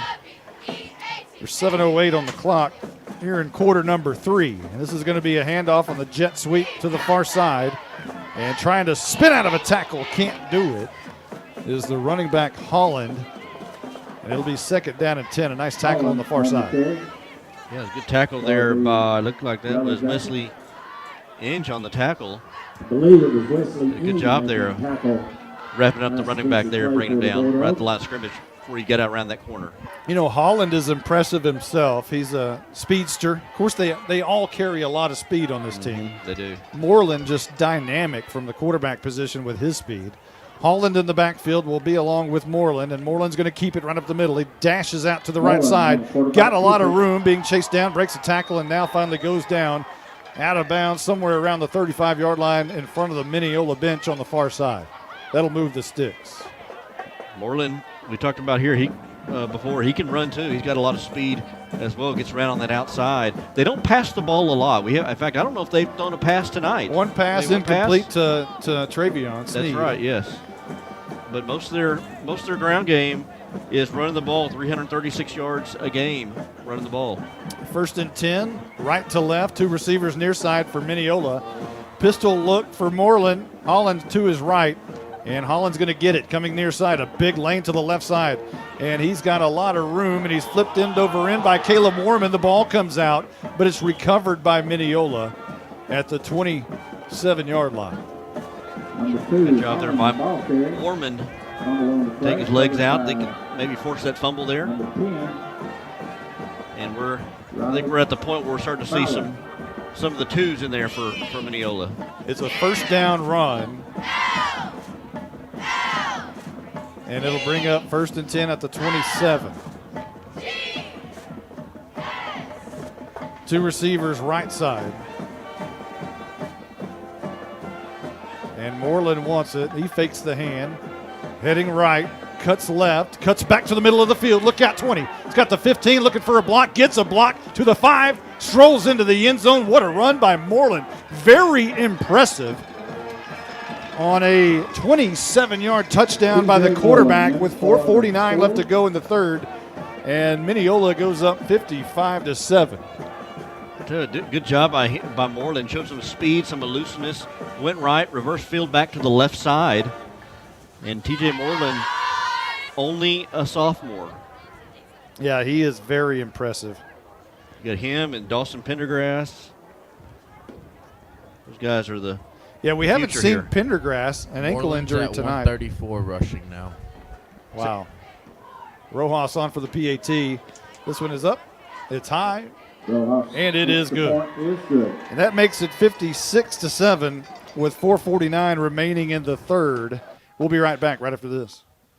Get to B-Dubs on Thursdays for buy one, get one free boneless wings. Or as we like to say, 100% more wings. That's right. When you buy boneless wings on Thursdays, you get the same amount of wings for $0.00. Basically, the second order is 100% off. So get here for buy one, get one free boneless wings on Boneless Thursdays. Buffalo Wild Wings. Roar! Buy one, get one of equal value free. Dine in at participating locations. Takeout is limited and may vary by location. Size exclusions may apply while supplies last. Limit one offer per customer. Not valid with any other coupon. Justin, Bucks North Barbecue in downtown Van Alstyne is closing in on an all-time record. They have given away 37 free birthday buffets so far this month. That's where all you have to do is show your proof of age and get a free Bucks North Barbecue buffet for your birthday. They even include the drink. Well, from this angle, they'll keep that offer 5 days before or 5 days after your actual birthday. It's birthday time in Texas. Oh, geez. Stop saying everything's in Texas. Well, Bucks North Barbecue is in downtown Van Alstyne, Texas. Hey, Justin, by the way, did you get your birthday buffet? I did not get that this year. I was unable to do it. I did do it last year, and it's as promised. Show your ID, and they will get you the free barbecue buffet. Yeah, maybe Jim will, lax the 5-day period. Yeah, maybe we could talk him into that. Yeah, Jim's a good guy. I got a chance to talk to him, too, last year. So the Tech Wave kickoff by Sanchez is going to be a high, long one, going to be taken by Jordan Jones on the run, catches it at the 21-yard line coming near side. Now changes direction, goes left, looking for the far hash, and is going to be brought down. I think there was a big block. I heard the crowd roar, but the ball carrier Jones was brought down at the 35-yard line, and he's slow to get up. Your scoring drive recap, your hit exterior scoring drive recap, 4 plays, 53 yards for Mineola, capped off by a 27-yard touchdown by Moreland. That's his third touchdown in a row and of the night. And Mineola leads 56-7. We're at the 4:37 mark here in quarter number 3. And the ball will be placed at the 35-yard line. Howe will start there at their own 35. 1st and 10 left to right. Elo goes under center, I formation. Crosby is going to get the carry on 1st down, and he'll move the pile forward for about 4 yards, near the 40-yard line to about the 39. A pretty good run there by Crosby, probably his best run of the night. Yeah, maybe Crosby is a Robertson. A hard, tough runner, both him and Matt Hayes. Again, Hayes has not been seen since his injury, and Hayes' parents have exited the game. So we hope Matthew is okay, saying our prayers. Duty will go out far left, and there's another I formation with Crosby and Jones, and this time it's Jones. And nowhere to go in the left guard, so he bounces it out right, has a 1st down, and goes out of bounds in Mineola territory at the 48-yard line. Well, and that's probably what Jones needs to do more often, or he's tried to do a couple of times, is see nothing on that left side, goes back the other way around the corner, around that right corner, and able to find some open field. So a fresh set of downs for Howe. 3:20 left to go in the third. Maybe a little momentum now for the offense, get that 1st down. On the Mineola side of the field at the 48, Elo goes under center. Toss, no, he gives to Crosby. And he cuts it around the left side. And he's going to gain maybe a yard or two to about the 46-yard line. Handoff there, Crosby, getting the 2-yard gain. Tomorrow, Howe will have their downtown Halloween festival. Be sure and attend that. It starts at 2 o'clock to 8 o'clock. Actually, Founders Day will kind of be from 2 to 5, 2 to 6, and then Halloween tomorrow evening. So really 2 events in one in downtown Howe tomorrow night by the Howe Area Chamber of Commerce. 2nd down and 8, and Lopez handoff. Jones, this time he's trying to make a man miss by turning around, and this is going to be a big loss of about 7 yards back on the Howe side of the field. He was kind of trying to change directions, and he got trapped. Yeah, he was successful in doing that a couple of plays ago, but that time the Yellowjackets, they were able to stay with him and not allow him to pop out around that corner when he found nothing there on the interior run. So this will bring up a 3rd down and about 14, just shy of midfield at the 48-yard line. Howe went backwards on that play. It's Crosby and Jones in the backfield, and they're discussing the play. Elo in the pistol, 2 receivers near side. Elo rolls out right, looking down the field to throw, and he's going to be tackled hard at the 43-yard line, and the man that brought him down is headed to the University of Colorado, and that was Jackson Anderson, and he brought him down hard from behind. Anderson did a good job there of pursuing, and he laid the lumber there on Lopez. A loss of 5 on the carry by Elo, and Howe's it appeared like they were going to go for it on 4th and about 20. But a timeout's been called. We'll keep it here. Let's talk about the Unabomber a little bit more. Oh, yes, yes. So 2017 was your first year on the broadcast. Correct. We were looking for a sideline guy, and you happened to be the guy. We got new equipment that year, and you show up dressed in all black. Try to dress the Howe colors. A black hoodie, I think, because I think it was a cold night. So a black hoodie with a black backpack. Yep. And standing on the sideline, kind of away from everybody. And Clarissa Doty walks down to you and says, "What? Who are you?" and the thing is, I'd been here for a few games. It was probably the 4th, 5th game. Like I said, it may have been Whitesboro. I can't remember which one it was, but it was a few games. I've been kind of patrolling the sidelines and dressed suspiciously. And I guess, and I imagine it was probably a conversation where a lot of people were wondering, who is that guy? And so she got the courage to come up and just ask me, "Who are you?" And I was hey, that's what administrators do. They check out everything. So back on the field, 4th down and 20, and McNutt into the game at quarterback. Drops back 3 steps, hammers it deep down the field, and it's in and out of the hands of Bryce Crosby. He had a 1st down on the left hash right at the 1st down marker, but it went right through his hands. And he's upset with himself, and he slapped his hands together. Just a big clap. He knew that he had a chance at that 1st down. He gets a big hug from Drew Murray as he knew he had a shot. And at this point, hey, when you're 0-7, you don't just get on your kids. You slap them on the helmet and say, "Good try," and, just keep fighting. That's kind of the situation Howe's in right now. Yeah, and the Bulldogs have kept fighting all season long. I mean, Coach Jay's talked about the coaches show. We've talked about it here off the air, how this Bulldog team is injuries and just talent issues. I mean, they've kept trying hard, playing hard. Hey, I'm going to tell you one thing. 43-yard line is where Mineola's out, but this is Holland around the right side, and he's got a 1st down, and he's got more. There's a flag down. This is going to be a touchdown by Holland, but this one's coming back. There's a flag down somewhere around 10 yards down the field. Apparently a hold is going to be called, and this one's coming back. But to be honest, another flag for celebration by Holland. Oh, okay.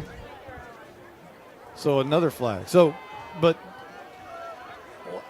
what I was going to tell you is I wouldn't be shocked. I know it's odd. I know it's extremely odd for when people hear this. They're going to say, "Oh, you got to be kidding me," because Howe's 0-7.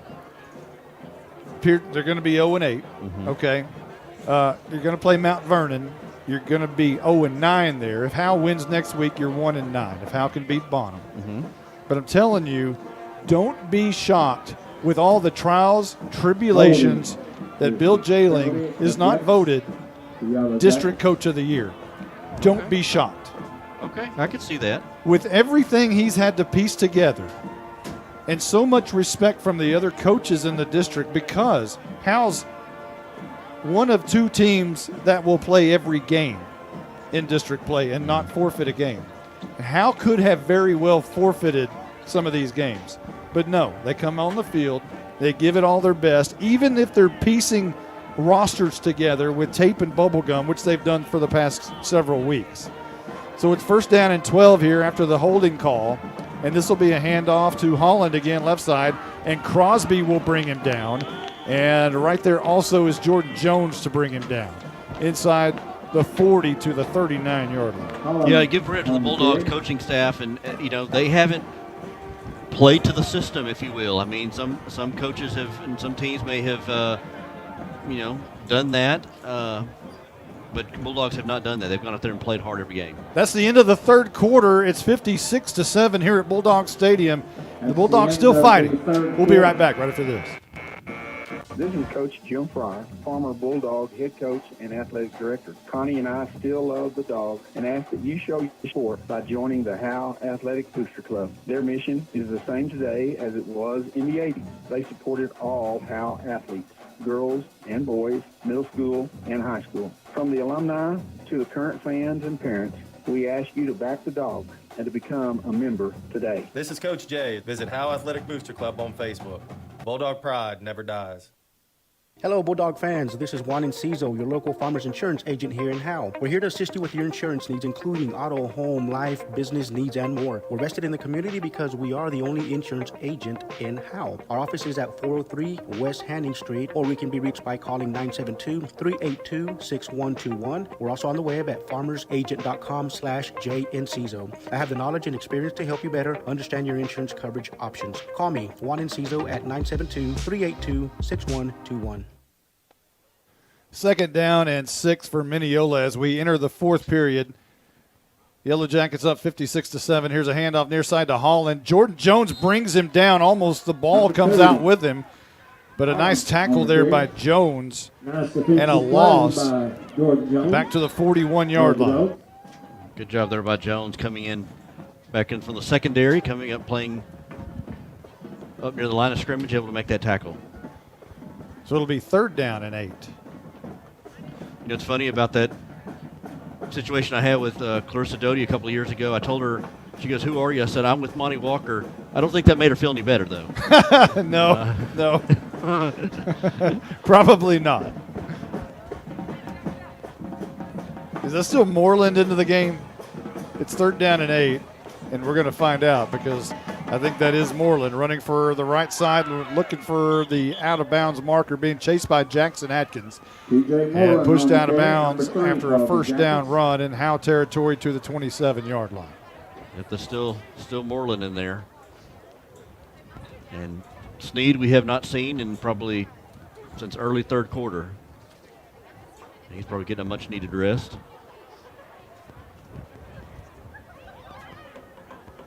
.10:42 on the clock. So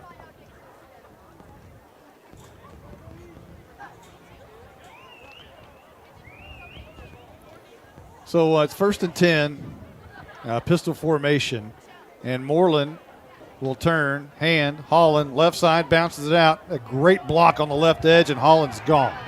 He's got the 5. He's in the end zone. I don't think he'll celebrate this time. It's a touchdown for Holland and Mineola, and it's 62-7 with 10:16 left to go in the game. Jackson Holland on the 27-yard score. Get a handoff and just goes around the left tackle there, and a lot of speed to burn for this Mineola team. So he's the first touchdown for anybody not named Moreland or Sneed. Okay, I was going to say, Moreland had a touchdown in there too. Rojas on to boot this 63rd point through. Now, we're coming up on getting close to a record. The most points Howe's ever given up is 71. Oh, really? And that was in 1992. against Van Alstyne right here on this field. It was 71-20 that night. 10:16 on the clock. Rojas to boot this one through. It is a low line drive kick. He's good with the wind in his face, but not so much with the wind at his back, but he does bang it through. 63-7, our new score. We'll be right back right after this. Independent Financial is proud to support Howe ISD and their hardworking students, teachers, and staff. We share your vision for a brighter tomorrow and a championship season. For every challenge, Independent Financial has you covered. Our team can suggest a wide range of financial products to make your personal banking fast and easy. Plus, we have the know-how to deliver the game-changing business banking solutions. Independent Financial, your community in your corner. Member FDIC, Equal Housing Lender.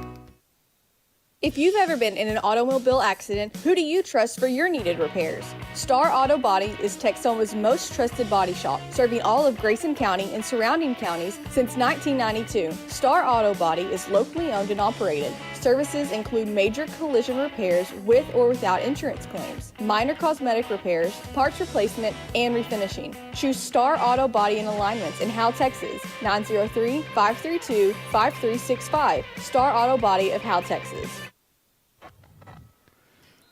Your hit exterior scoring drive recap, 4 plays, 57 yards for Mineola.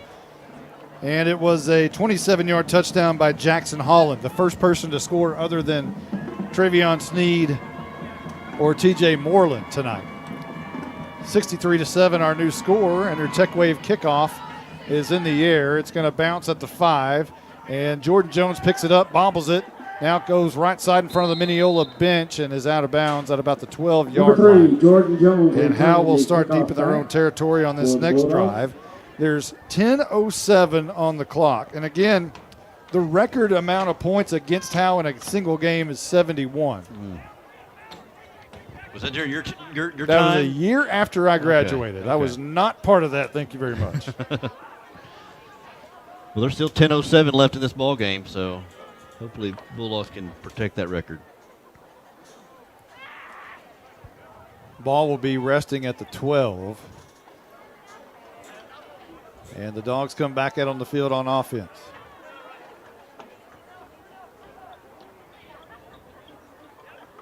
And Lopez goes under center. He's going to turn and toss to Jordan Jones, who has a seam.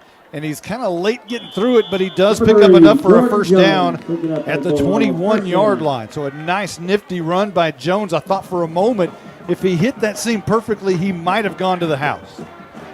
But then you're talking about Mineola's speed, and I don't know if you can outrun any of these kids over there.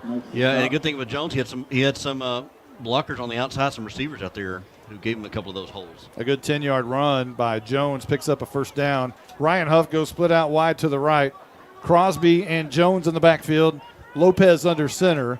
Duty is the wing back. This is a toss right side. Jones trying to race around the corner and can't outrun that very quick defense. And he's knocked down for a loss of about 3 yards. Hunter Wright, one of the linebackers there, was watching Jones all the way through and able to make the tackle in the backfield as he tried to get around that corner. Ball at the 19. And Howe's facing a second down and long. You know, a lot of sophomores into the game. There's a freshman still into the game at center. But Huff split out wide to the right. You got Elo coming back. Your quarterback, Austin Haley, not into the game. He'll be back next year. And here's a handoff to Crosby up the middle, and he will carry it for about 3 yards back to the 22-yard line, maybe 2 yards to the 21. Yeah, that's the thing about this team is you've got a lot of sophomores, a lot of underclassmen on this team, and hopefully in a year, maybe 2 years, that'll all come to fruition. But for the time being, we've just kind of got to watch this and just kind of watch them grow, and as tough as it may be. Typically, when a team plays this many underclassmen, when they're seniors, they are really, really good. Now, Howe's going to have have some help from the UIL on the district that they're put in, perhaps. But here's a toss to Jones and nothing doing there. Again, that speed from the defensive end just gets there so quickly, and a loss of 5, maybe 6 on the toss to Jones. It's just very quick. Well, the Bulldogs are figuring out if they're going to get any yards, it's going to be from the outside, running the outside. They're not being able to get anything in between the tackles. And the question is whether or not they can get blocks on the outside to get some of these bigger runs. 6-yard loss. And it's 4th down and punt time for Howe again tonight. And Flores will stand at his own 12-yard line and boot this one high, which is right into the wind, which means it doesn't go very far. And Ryan Huff will kill it at the 32-yard line. If you're going to punt the ball into the wind like that, you've got to punt it low, and you need to really know how to punt a spiral in order to cut that wind. Mm-hmm. So the punt lands at the 33-yard line, which is where the Yellowjackets will start this next drive. Again, if they score and kick the PAT, it's 70. And 71 is the record. Huh? 71 is the record. Quick scoring update is 27-20 Winsboro over Mount Vernon. That is in the 4th quarter of that game. That's the only other game in our district going on right now. Which Winsboro? 27-20 Winsboro over Wow. Mount Vernon. Wow. That is in the Wow. 4th quarter, yeah. Okay. We'll check down with Caroline here in just a moment. It's 1st down and 10 for Mineola. And a new quarterback into the game. And a fumble on the play, and I believe they're able to get back on it.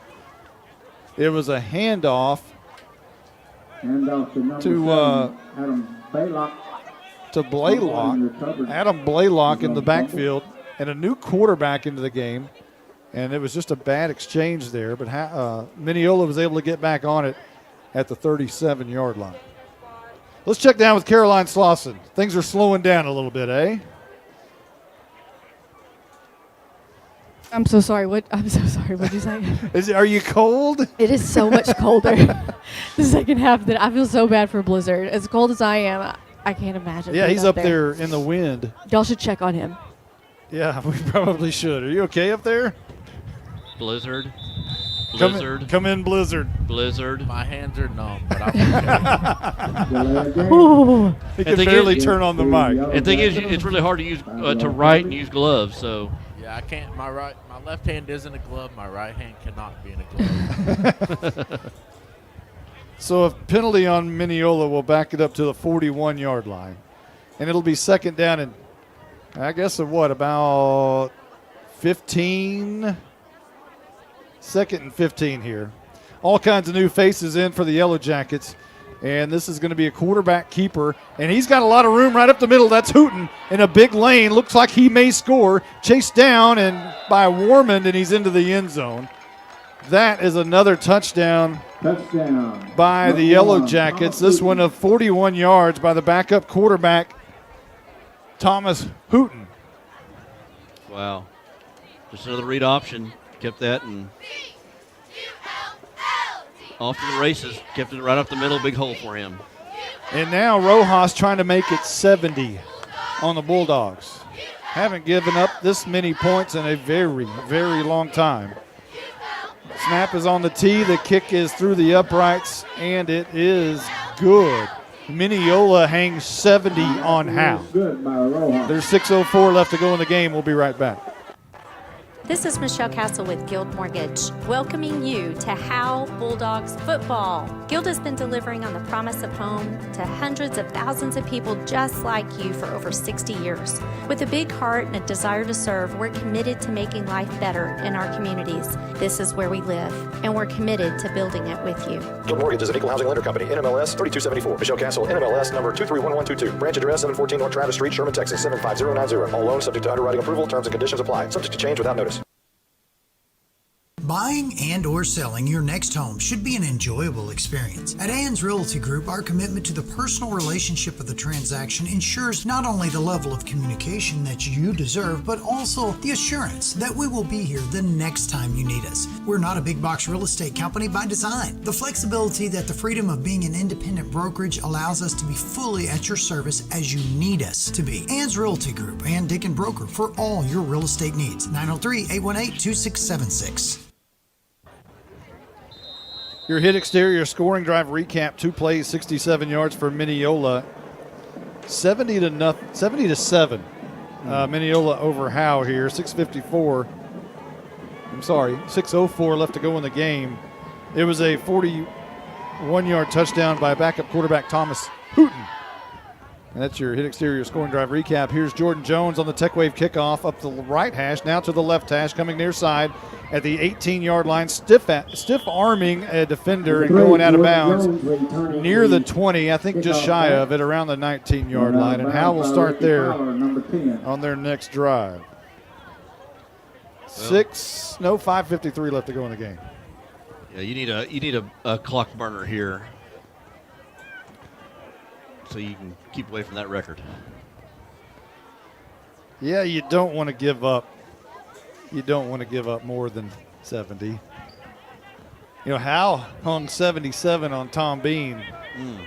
That's a record. Back. That's a record. That is the record. Yeah. It was 76 my senior year at SNS, but it was eclipsed by Tyler Grisham and company. Here's a swing pass near side. Jordan Jones looking for some room. 20, 25, and steps out of bounds at about the 30-yard line. And McNutt into the game at quarterback there through that swing pass, and he's going to stay in the game at quarterback.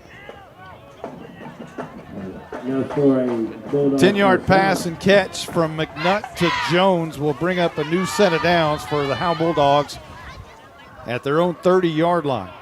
Ryan Huff will go split out wide to the right with Crosby next to him. McNutt all alone in the backfield. Quick pass right side caught by Huff, looking for a block by Lopez, trying to find the far corner and slung down after about a 5-yard gain to the 35-yard line. A nice pitch and catch there. I like McNutt. I like the kind of the way he throws the ball. Has some little zip on it when it leaves his hand. Have we checked down with Caroline? Did we do that? Our night furniture sideline report. Oh, yes, she's very cold. Yeah. Hey, how was Coach Simmons?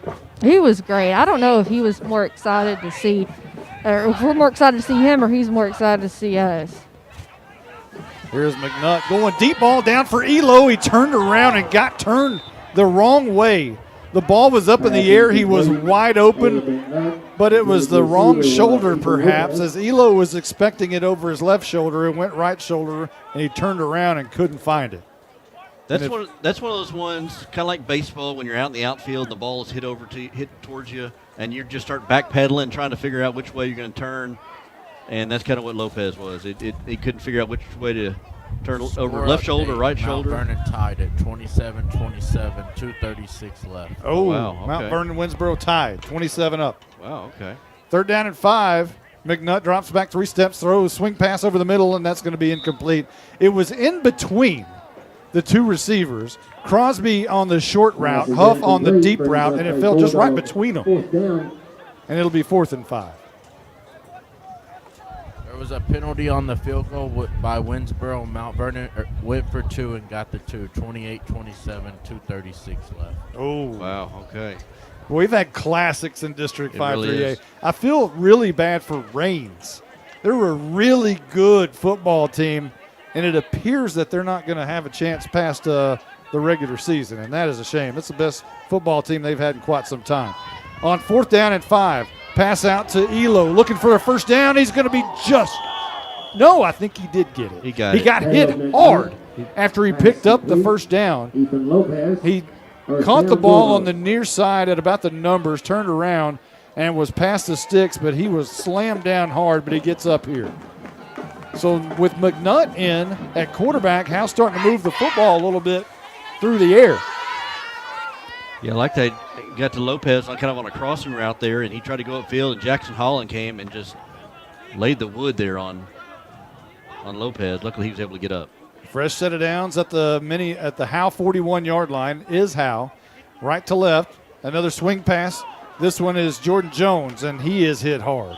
Right at the 41-yard line. Maybe no gain if Howe is lucky. And it looks like they're going to give him the 41. He was looking for a block, couldn't get it, and was hit hard. And it sounded like a helmet-to-helmet by Jason Holland there, or Jackson Holland, rather. But it's going to be 2nd down and 9. They give him a yard. Just trying some quick little passes here. Get it to your athletes out in space. Hey, do we have a halfback pass again? Can we do that Why again? not? Down 77, let's bring it all out. Duty and Jones near side, Huff and Crosby on the far side. And Lopez, the 3rd receiver, on the far side. Screen pass, Jones, and he makes the catch. Makes a man move, a nice nifty move. And he's going to be close to a first down near midfield, but I think a little bit short, maybe a yard short.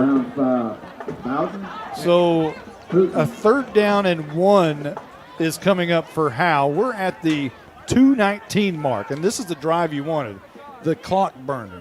And Howe, who knew that throwing the ball would be the clock burner? Really, and yeah, have complete passes here, and good job there by Jones, avoiding a man and able to get close to the first down mark. Let's see if they convert this 3rd down. 8th play of the drive, by far the best for Howe tonight. McNutt drops back 3 steps across the middle. It's going to be caught by Crosby at the 35-30, slung down inside the 30 to the 27-yard line, and that is the pass that Crosby dropped earlier, but he makes the catch here in another first down. Bulldogs looking like a spread offense team here. Throw little bubble screens, slants across the middle,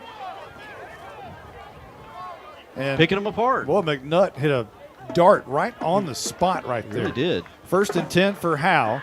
3 receivers right side, 2 to the near side. Same formation we've seen this drive. McNutt, screen pass near side, dropped by Jordan Jones. And he puts his hands on his helmet after he dropped it in disgust. It'll be 2nd down and 10, and that stops the clock with one. No, the clock still, now it stops at 1:14. It was running there for a little bit. Just a little bit of kind of a, It's all right. We'll get to it. That's okay. 2nd down and 10. You'd like to see Howe punch it in right here, wouldn't you? It kind of mirrors the season for the Bulldogs. 3 receivers right side. McNutt pumps near side, throwing downfield. It's going to be intercepted at the 15-yard line, and that will do it, you would think, for the Bulldogs. 1:06 left to go in the game, and we'll see if Mineola has any mercy whatsoever with a minute left. To save the record right now, yeah. Down 1 point beyond it, or below it. And Mineola will take over at their own 16-yard line. If they put Travion in, I'll tell you what, I may come out of this booth. You may go tackle Snead here? I may run down there myself and just dive at him. And looks like Mineola's in the victory formation. He is in there, Monty, but he's not going to run the ball. I would think he would. Please don't. And they take a knee. So Mineola's going to burn this clock here, and Howe, at exactly a minute, is going to move to 0-8 on the season and 0-5 in district play. And this is probably I don't know how there's a district any tougher than this in the state of Texas in Class 3A Division I. I just don't know how that would happen. I'm going to give credit somewhere. I don't know where I saw it at, but I saw that this district, somebody coined the term district of depth. Yeah. District of depth. Yeah. There's a lot of good teams in this district. Yeah, like I said, Rains, I feel bad for Rains. Luke Shepard and company, man alive, what a team they have.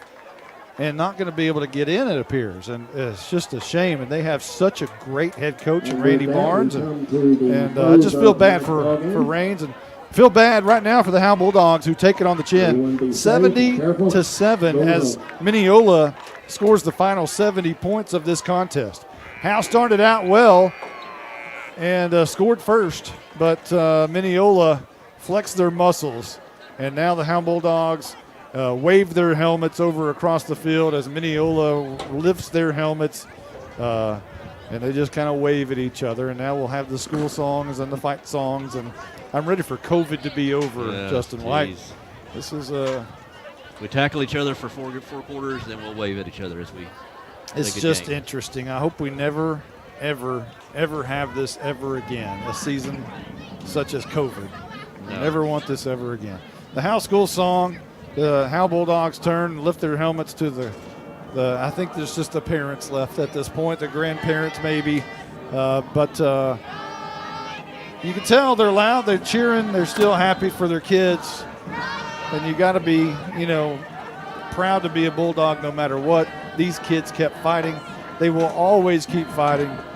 They don't quit. This is a team that did not take the easy card and forfeit to Mineola, they certainly could have found a way to not play tonight. They certainly could have found a way to not play Commerce a week ago. They could certainly find a way to not play Mount Vernon in a couple of weeks. But I don't think Bill Jailing is the kind of person to do that.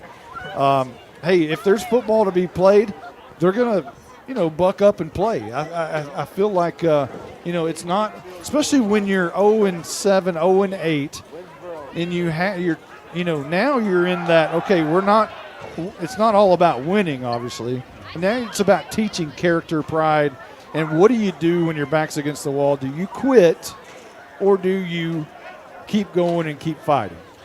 And I think Coach Jay has, indicated to his bunch that they're going to try to have character here and mold these young people into leaders that won't quit. Maybe there's a situation down the road in their life when they're 46 years old and things are going bad and they just want to quit.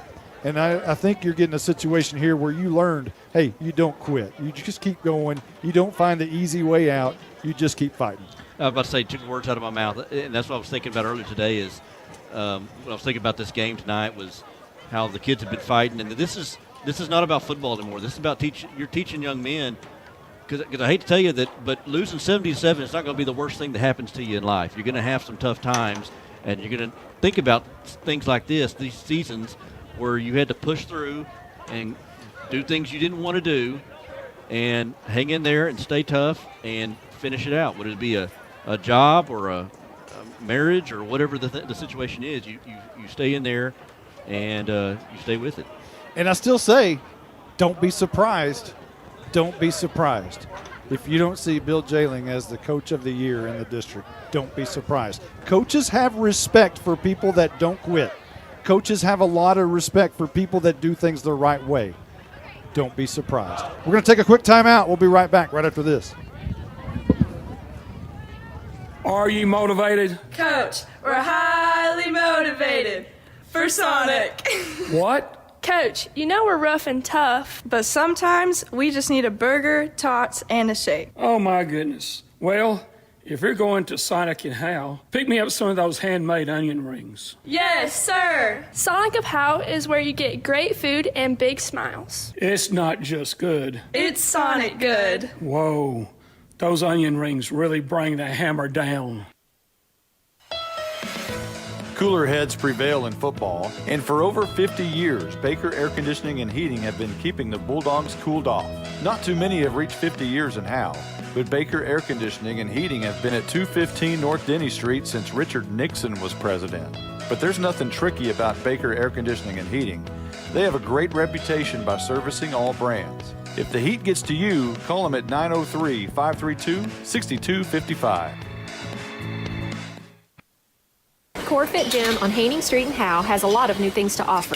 Did you know they have an Iron Mike batting cage for baseball and softball lessons with on-site instructors? They also have a brand new stand-up tanning bed. Corfit Gym has 4 personal trainers available and features sports performance programs for athletes. At Corfit Gym, memberships are only $40 for the entire family or $30 per individual. Corfit Gym is on Facebook and located at 300 Haining Street in Howe. Call them at 469-371-0603. Who, why, and how? Who are we? We're Pradera Mobile Home Community. Why live in Pradera? Because of Howe. Howe, Texas, that is. Howe is a small community with an outstanding school district and close proximity to all amenities you need. Pradera Mobile Home Community is tucked away between Highway 75 and Highway 5 near Bulldog Stadium. Our residents love that our community is so clean. They also love their 2 parks and their swimming pool. Pradera Mobile Home Community, 903-532-0014. At Grayson Cullen Electric Cooperative, GCEC, we have been around for over 80 years and are governed by 7 principles: open and voluntary membership, democratic member control, members' economic participation, autonomy and independence, education, training, and information, cooperation among cooperatives, and concern for community. One of our communities is Howe, Texas, and GCEC is proud to support the Howe Bulldogs.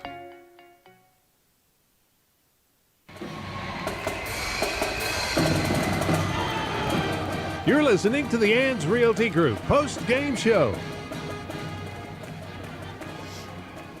Welcome back to the Ann's Realty Group post-game show. and we're going to wrap it up with stats from the Blizzard. All right, we're just going to do some total yardage tonight. Travion Sneed had 267 yards and 5 touchdowns. TJ Moreland had 145 yards with 3 touchdowns. Holland had 64 yards and a touchdown. And the what's his name? Thomas Hooten, the backup quarterback, had a touchdown on 46 yards.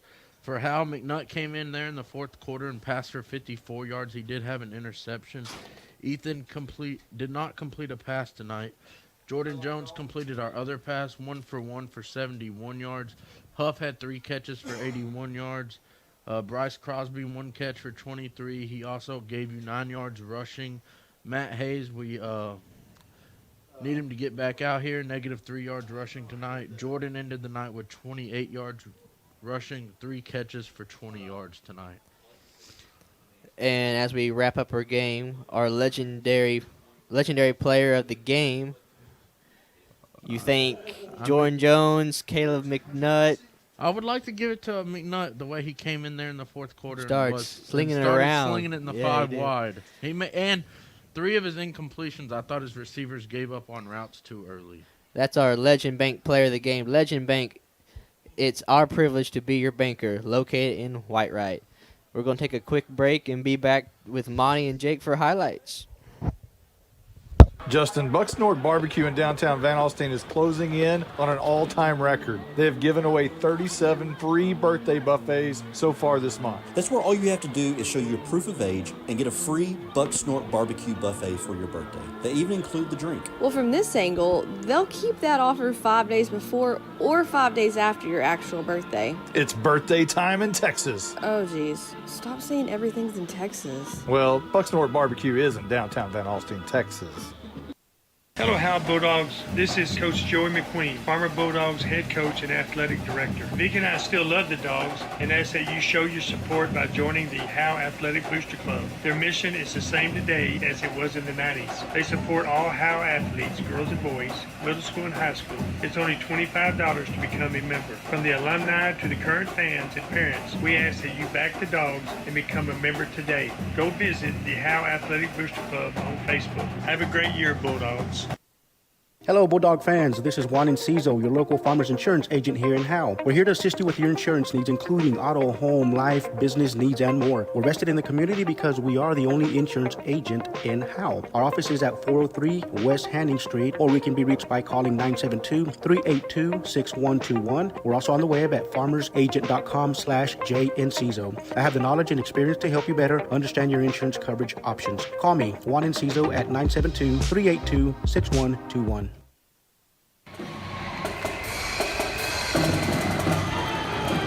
You're listening to the Ann's Realty Group post-game show. Welcome back. We're going to wrap this one up. The highlights for tonight brought to you by Howe Podcast 101. Jake Roberts has been doing the highlights for us all year. We're going to run those now and recap this game for you. Howe took the ball first. How come I can't hear myself? What's going on there? There we go. Maybe that's a little bit better. Okay. The Bulldogs took the ball first tonight, and right out of the chute, they made noise, and it was a big pass, a halfback pass from Jordan Jones to Ryan Huff. First down and 10.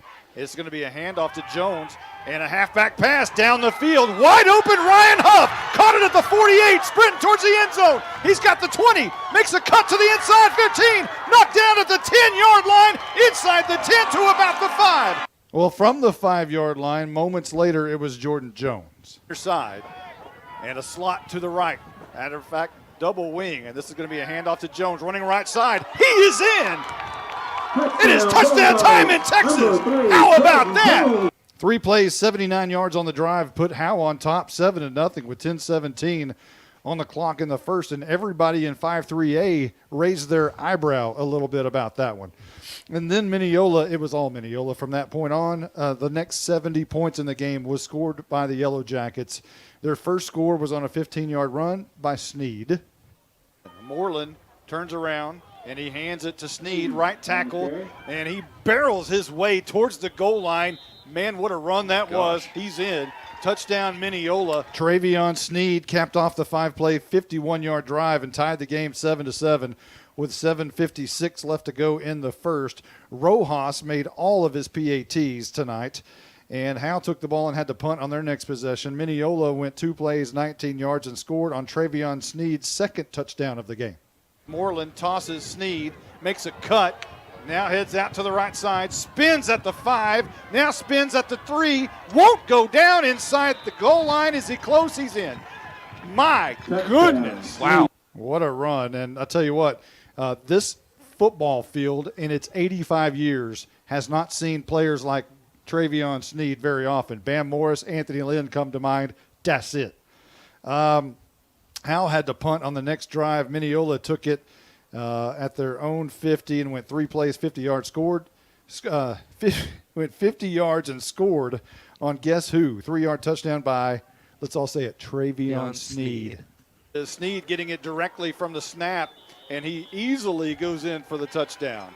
3-yard touchdown for Sneed on the Wildcat. 21-7, Mineola in the lead at that point. 19 seconds left to go in the first. Howe punted again. Mineola got it at their own 30, went 3 plays and 70 yards, and scored on a 40-yard touchdown by Travion Sneed. Turns, handoff, Sneed, left tackle, bounces it out near side. He's got the 35, stumbling, and then cuts through a couple of defenders, racing to the house, and he's in. Knocking on the door, and he just blows it open. Howe had to punt again after that 70-yard drive. Mineola took it at their own 31, only needed 2 plays to score. 64-yard runs by Travion Sneed. Yeah, well, I mean, who else would it be? Mineola from the 1. Sneed into the game to the right of Moreland, who apparently is going to keep it himself around the right side. He steps into the end zone for the touchdown. Well, that was Moreland actually on the next drive, but that went 6 plays, 62 yards, and made it 42-7 at that point with 44 seconds left to go before the half. Howe killed it, and then Mineola started the second half at their own 39-yard line with 3 plays, 61 yards, and scored on a 24-yard touchdown by Moreland again. Up the middle by Moreland, shot out of a cannon. He's fast, and he's got the touchdown. 24 yards by Moreland, and that made it 49-7 with 9:37 left to go in the second quarter. Howe turned it over on downs on their first possession of the second half. Mineola scored on every possession. 4 plays, 53 yards on the next drive, and it was a 27-yard run by Moreland. Cuts left, cuts back to the middle of the field. Look out, 20. He's got the 15, looking for a block, gets a block to the 5, strolls into the end zone. What a run by Moreland. Very impressive. 56-7 at that point. Mineola in the lead, 4:49 left to go in the third. Howe turned it over on downs in their next possession, got it at their own, Mineola got it at their own 43-yard line and drove 4 plays, 57 yards, and scored on a 27-yard run by Jackson Holland. Will turn, hand, Holland, left side, bounces it out. A great block on the left edge, and Holland's gone. He's got the 5, he's in the end zone. I don't think he'll celebrate this time. 27 yards on the score by Holland, 4 plays, 57 yards on the drive, 63-7. The Yellowjackets led with 10:16 left to go in the game. Howe took it and had to punt. Mineola's next drive started at the 7:25 mark at their 33-yard line, and it took them 2 plays to go the distance on a 41-yard run by Thomas Hooten. The new faces in for the Yellowjackets, and this is going to be a quarterback keeper, and he's got a lot of room right up the middle. That's Hooten in a big lane. Looks like he may score. Chased down and by Warmond, and he's into the end zone. That made it 70-7. Again, the most points Howe's ever given up in a game was 71 back in 1992. Howe escapes that record as the Bulldogs on the next drive drove it nicely from their own 20 down to the 27-yard line, but Caleb McNutt was intercepted at the 16-yard line, which virtually ended the game. So another chance for Howe to get out of here, without a lot of injuries, but however, Matt Hayes went down, and we'll have to see how Matt is doing, and hopefully he'll be fine and ready to go next week. But it didn't look good with his parents leaving the game with him as well. So for everyone who's been a part of this one, including Jake Roberts, our highlight man in the Podcast 101, right? How Podcast 101. I want to thank the Blizzard Blake Burnett, our statistician, and he did give stats, right? I believe so. I think he did. Yeah. And we want to say thanks to Justin White, our color analyst, to Caroline Slauson, our sideline extraordinaire, and to our engineer and spotter, Carson Grogan. For everyone who's been a part of this one, I'm Monty Walker, and we'll see you next week, hopefully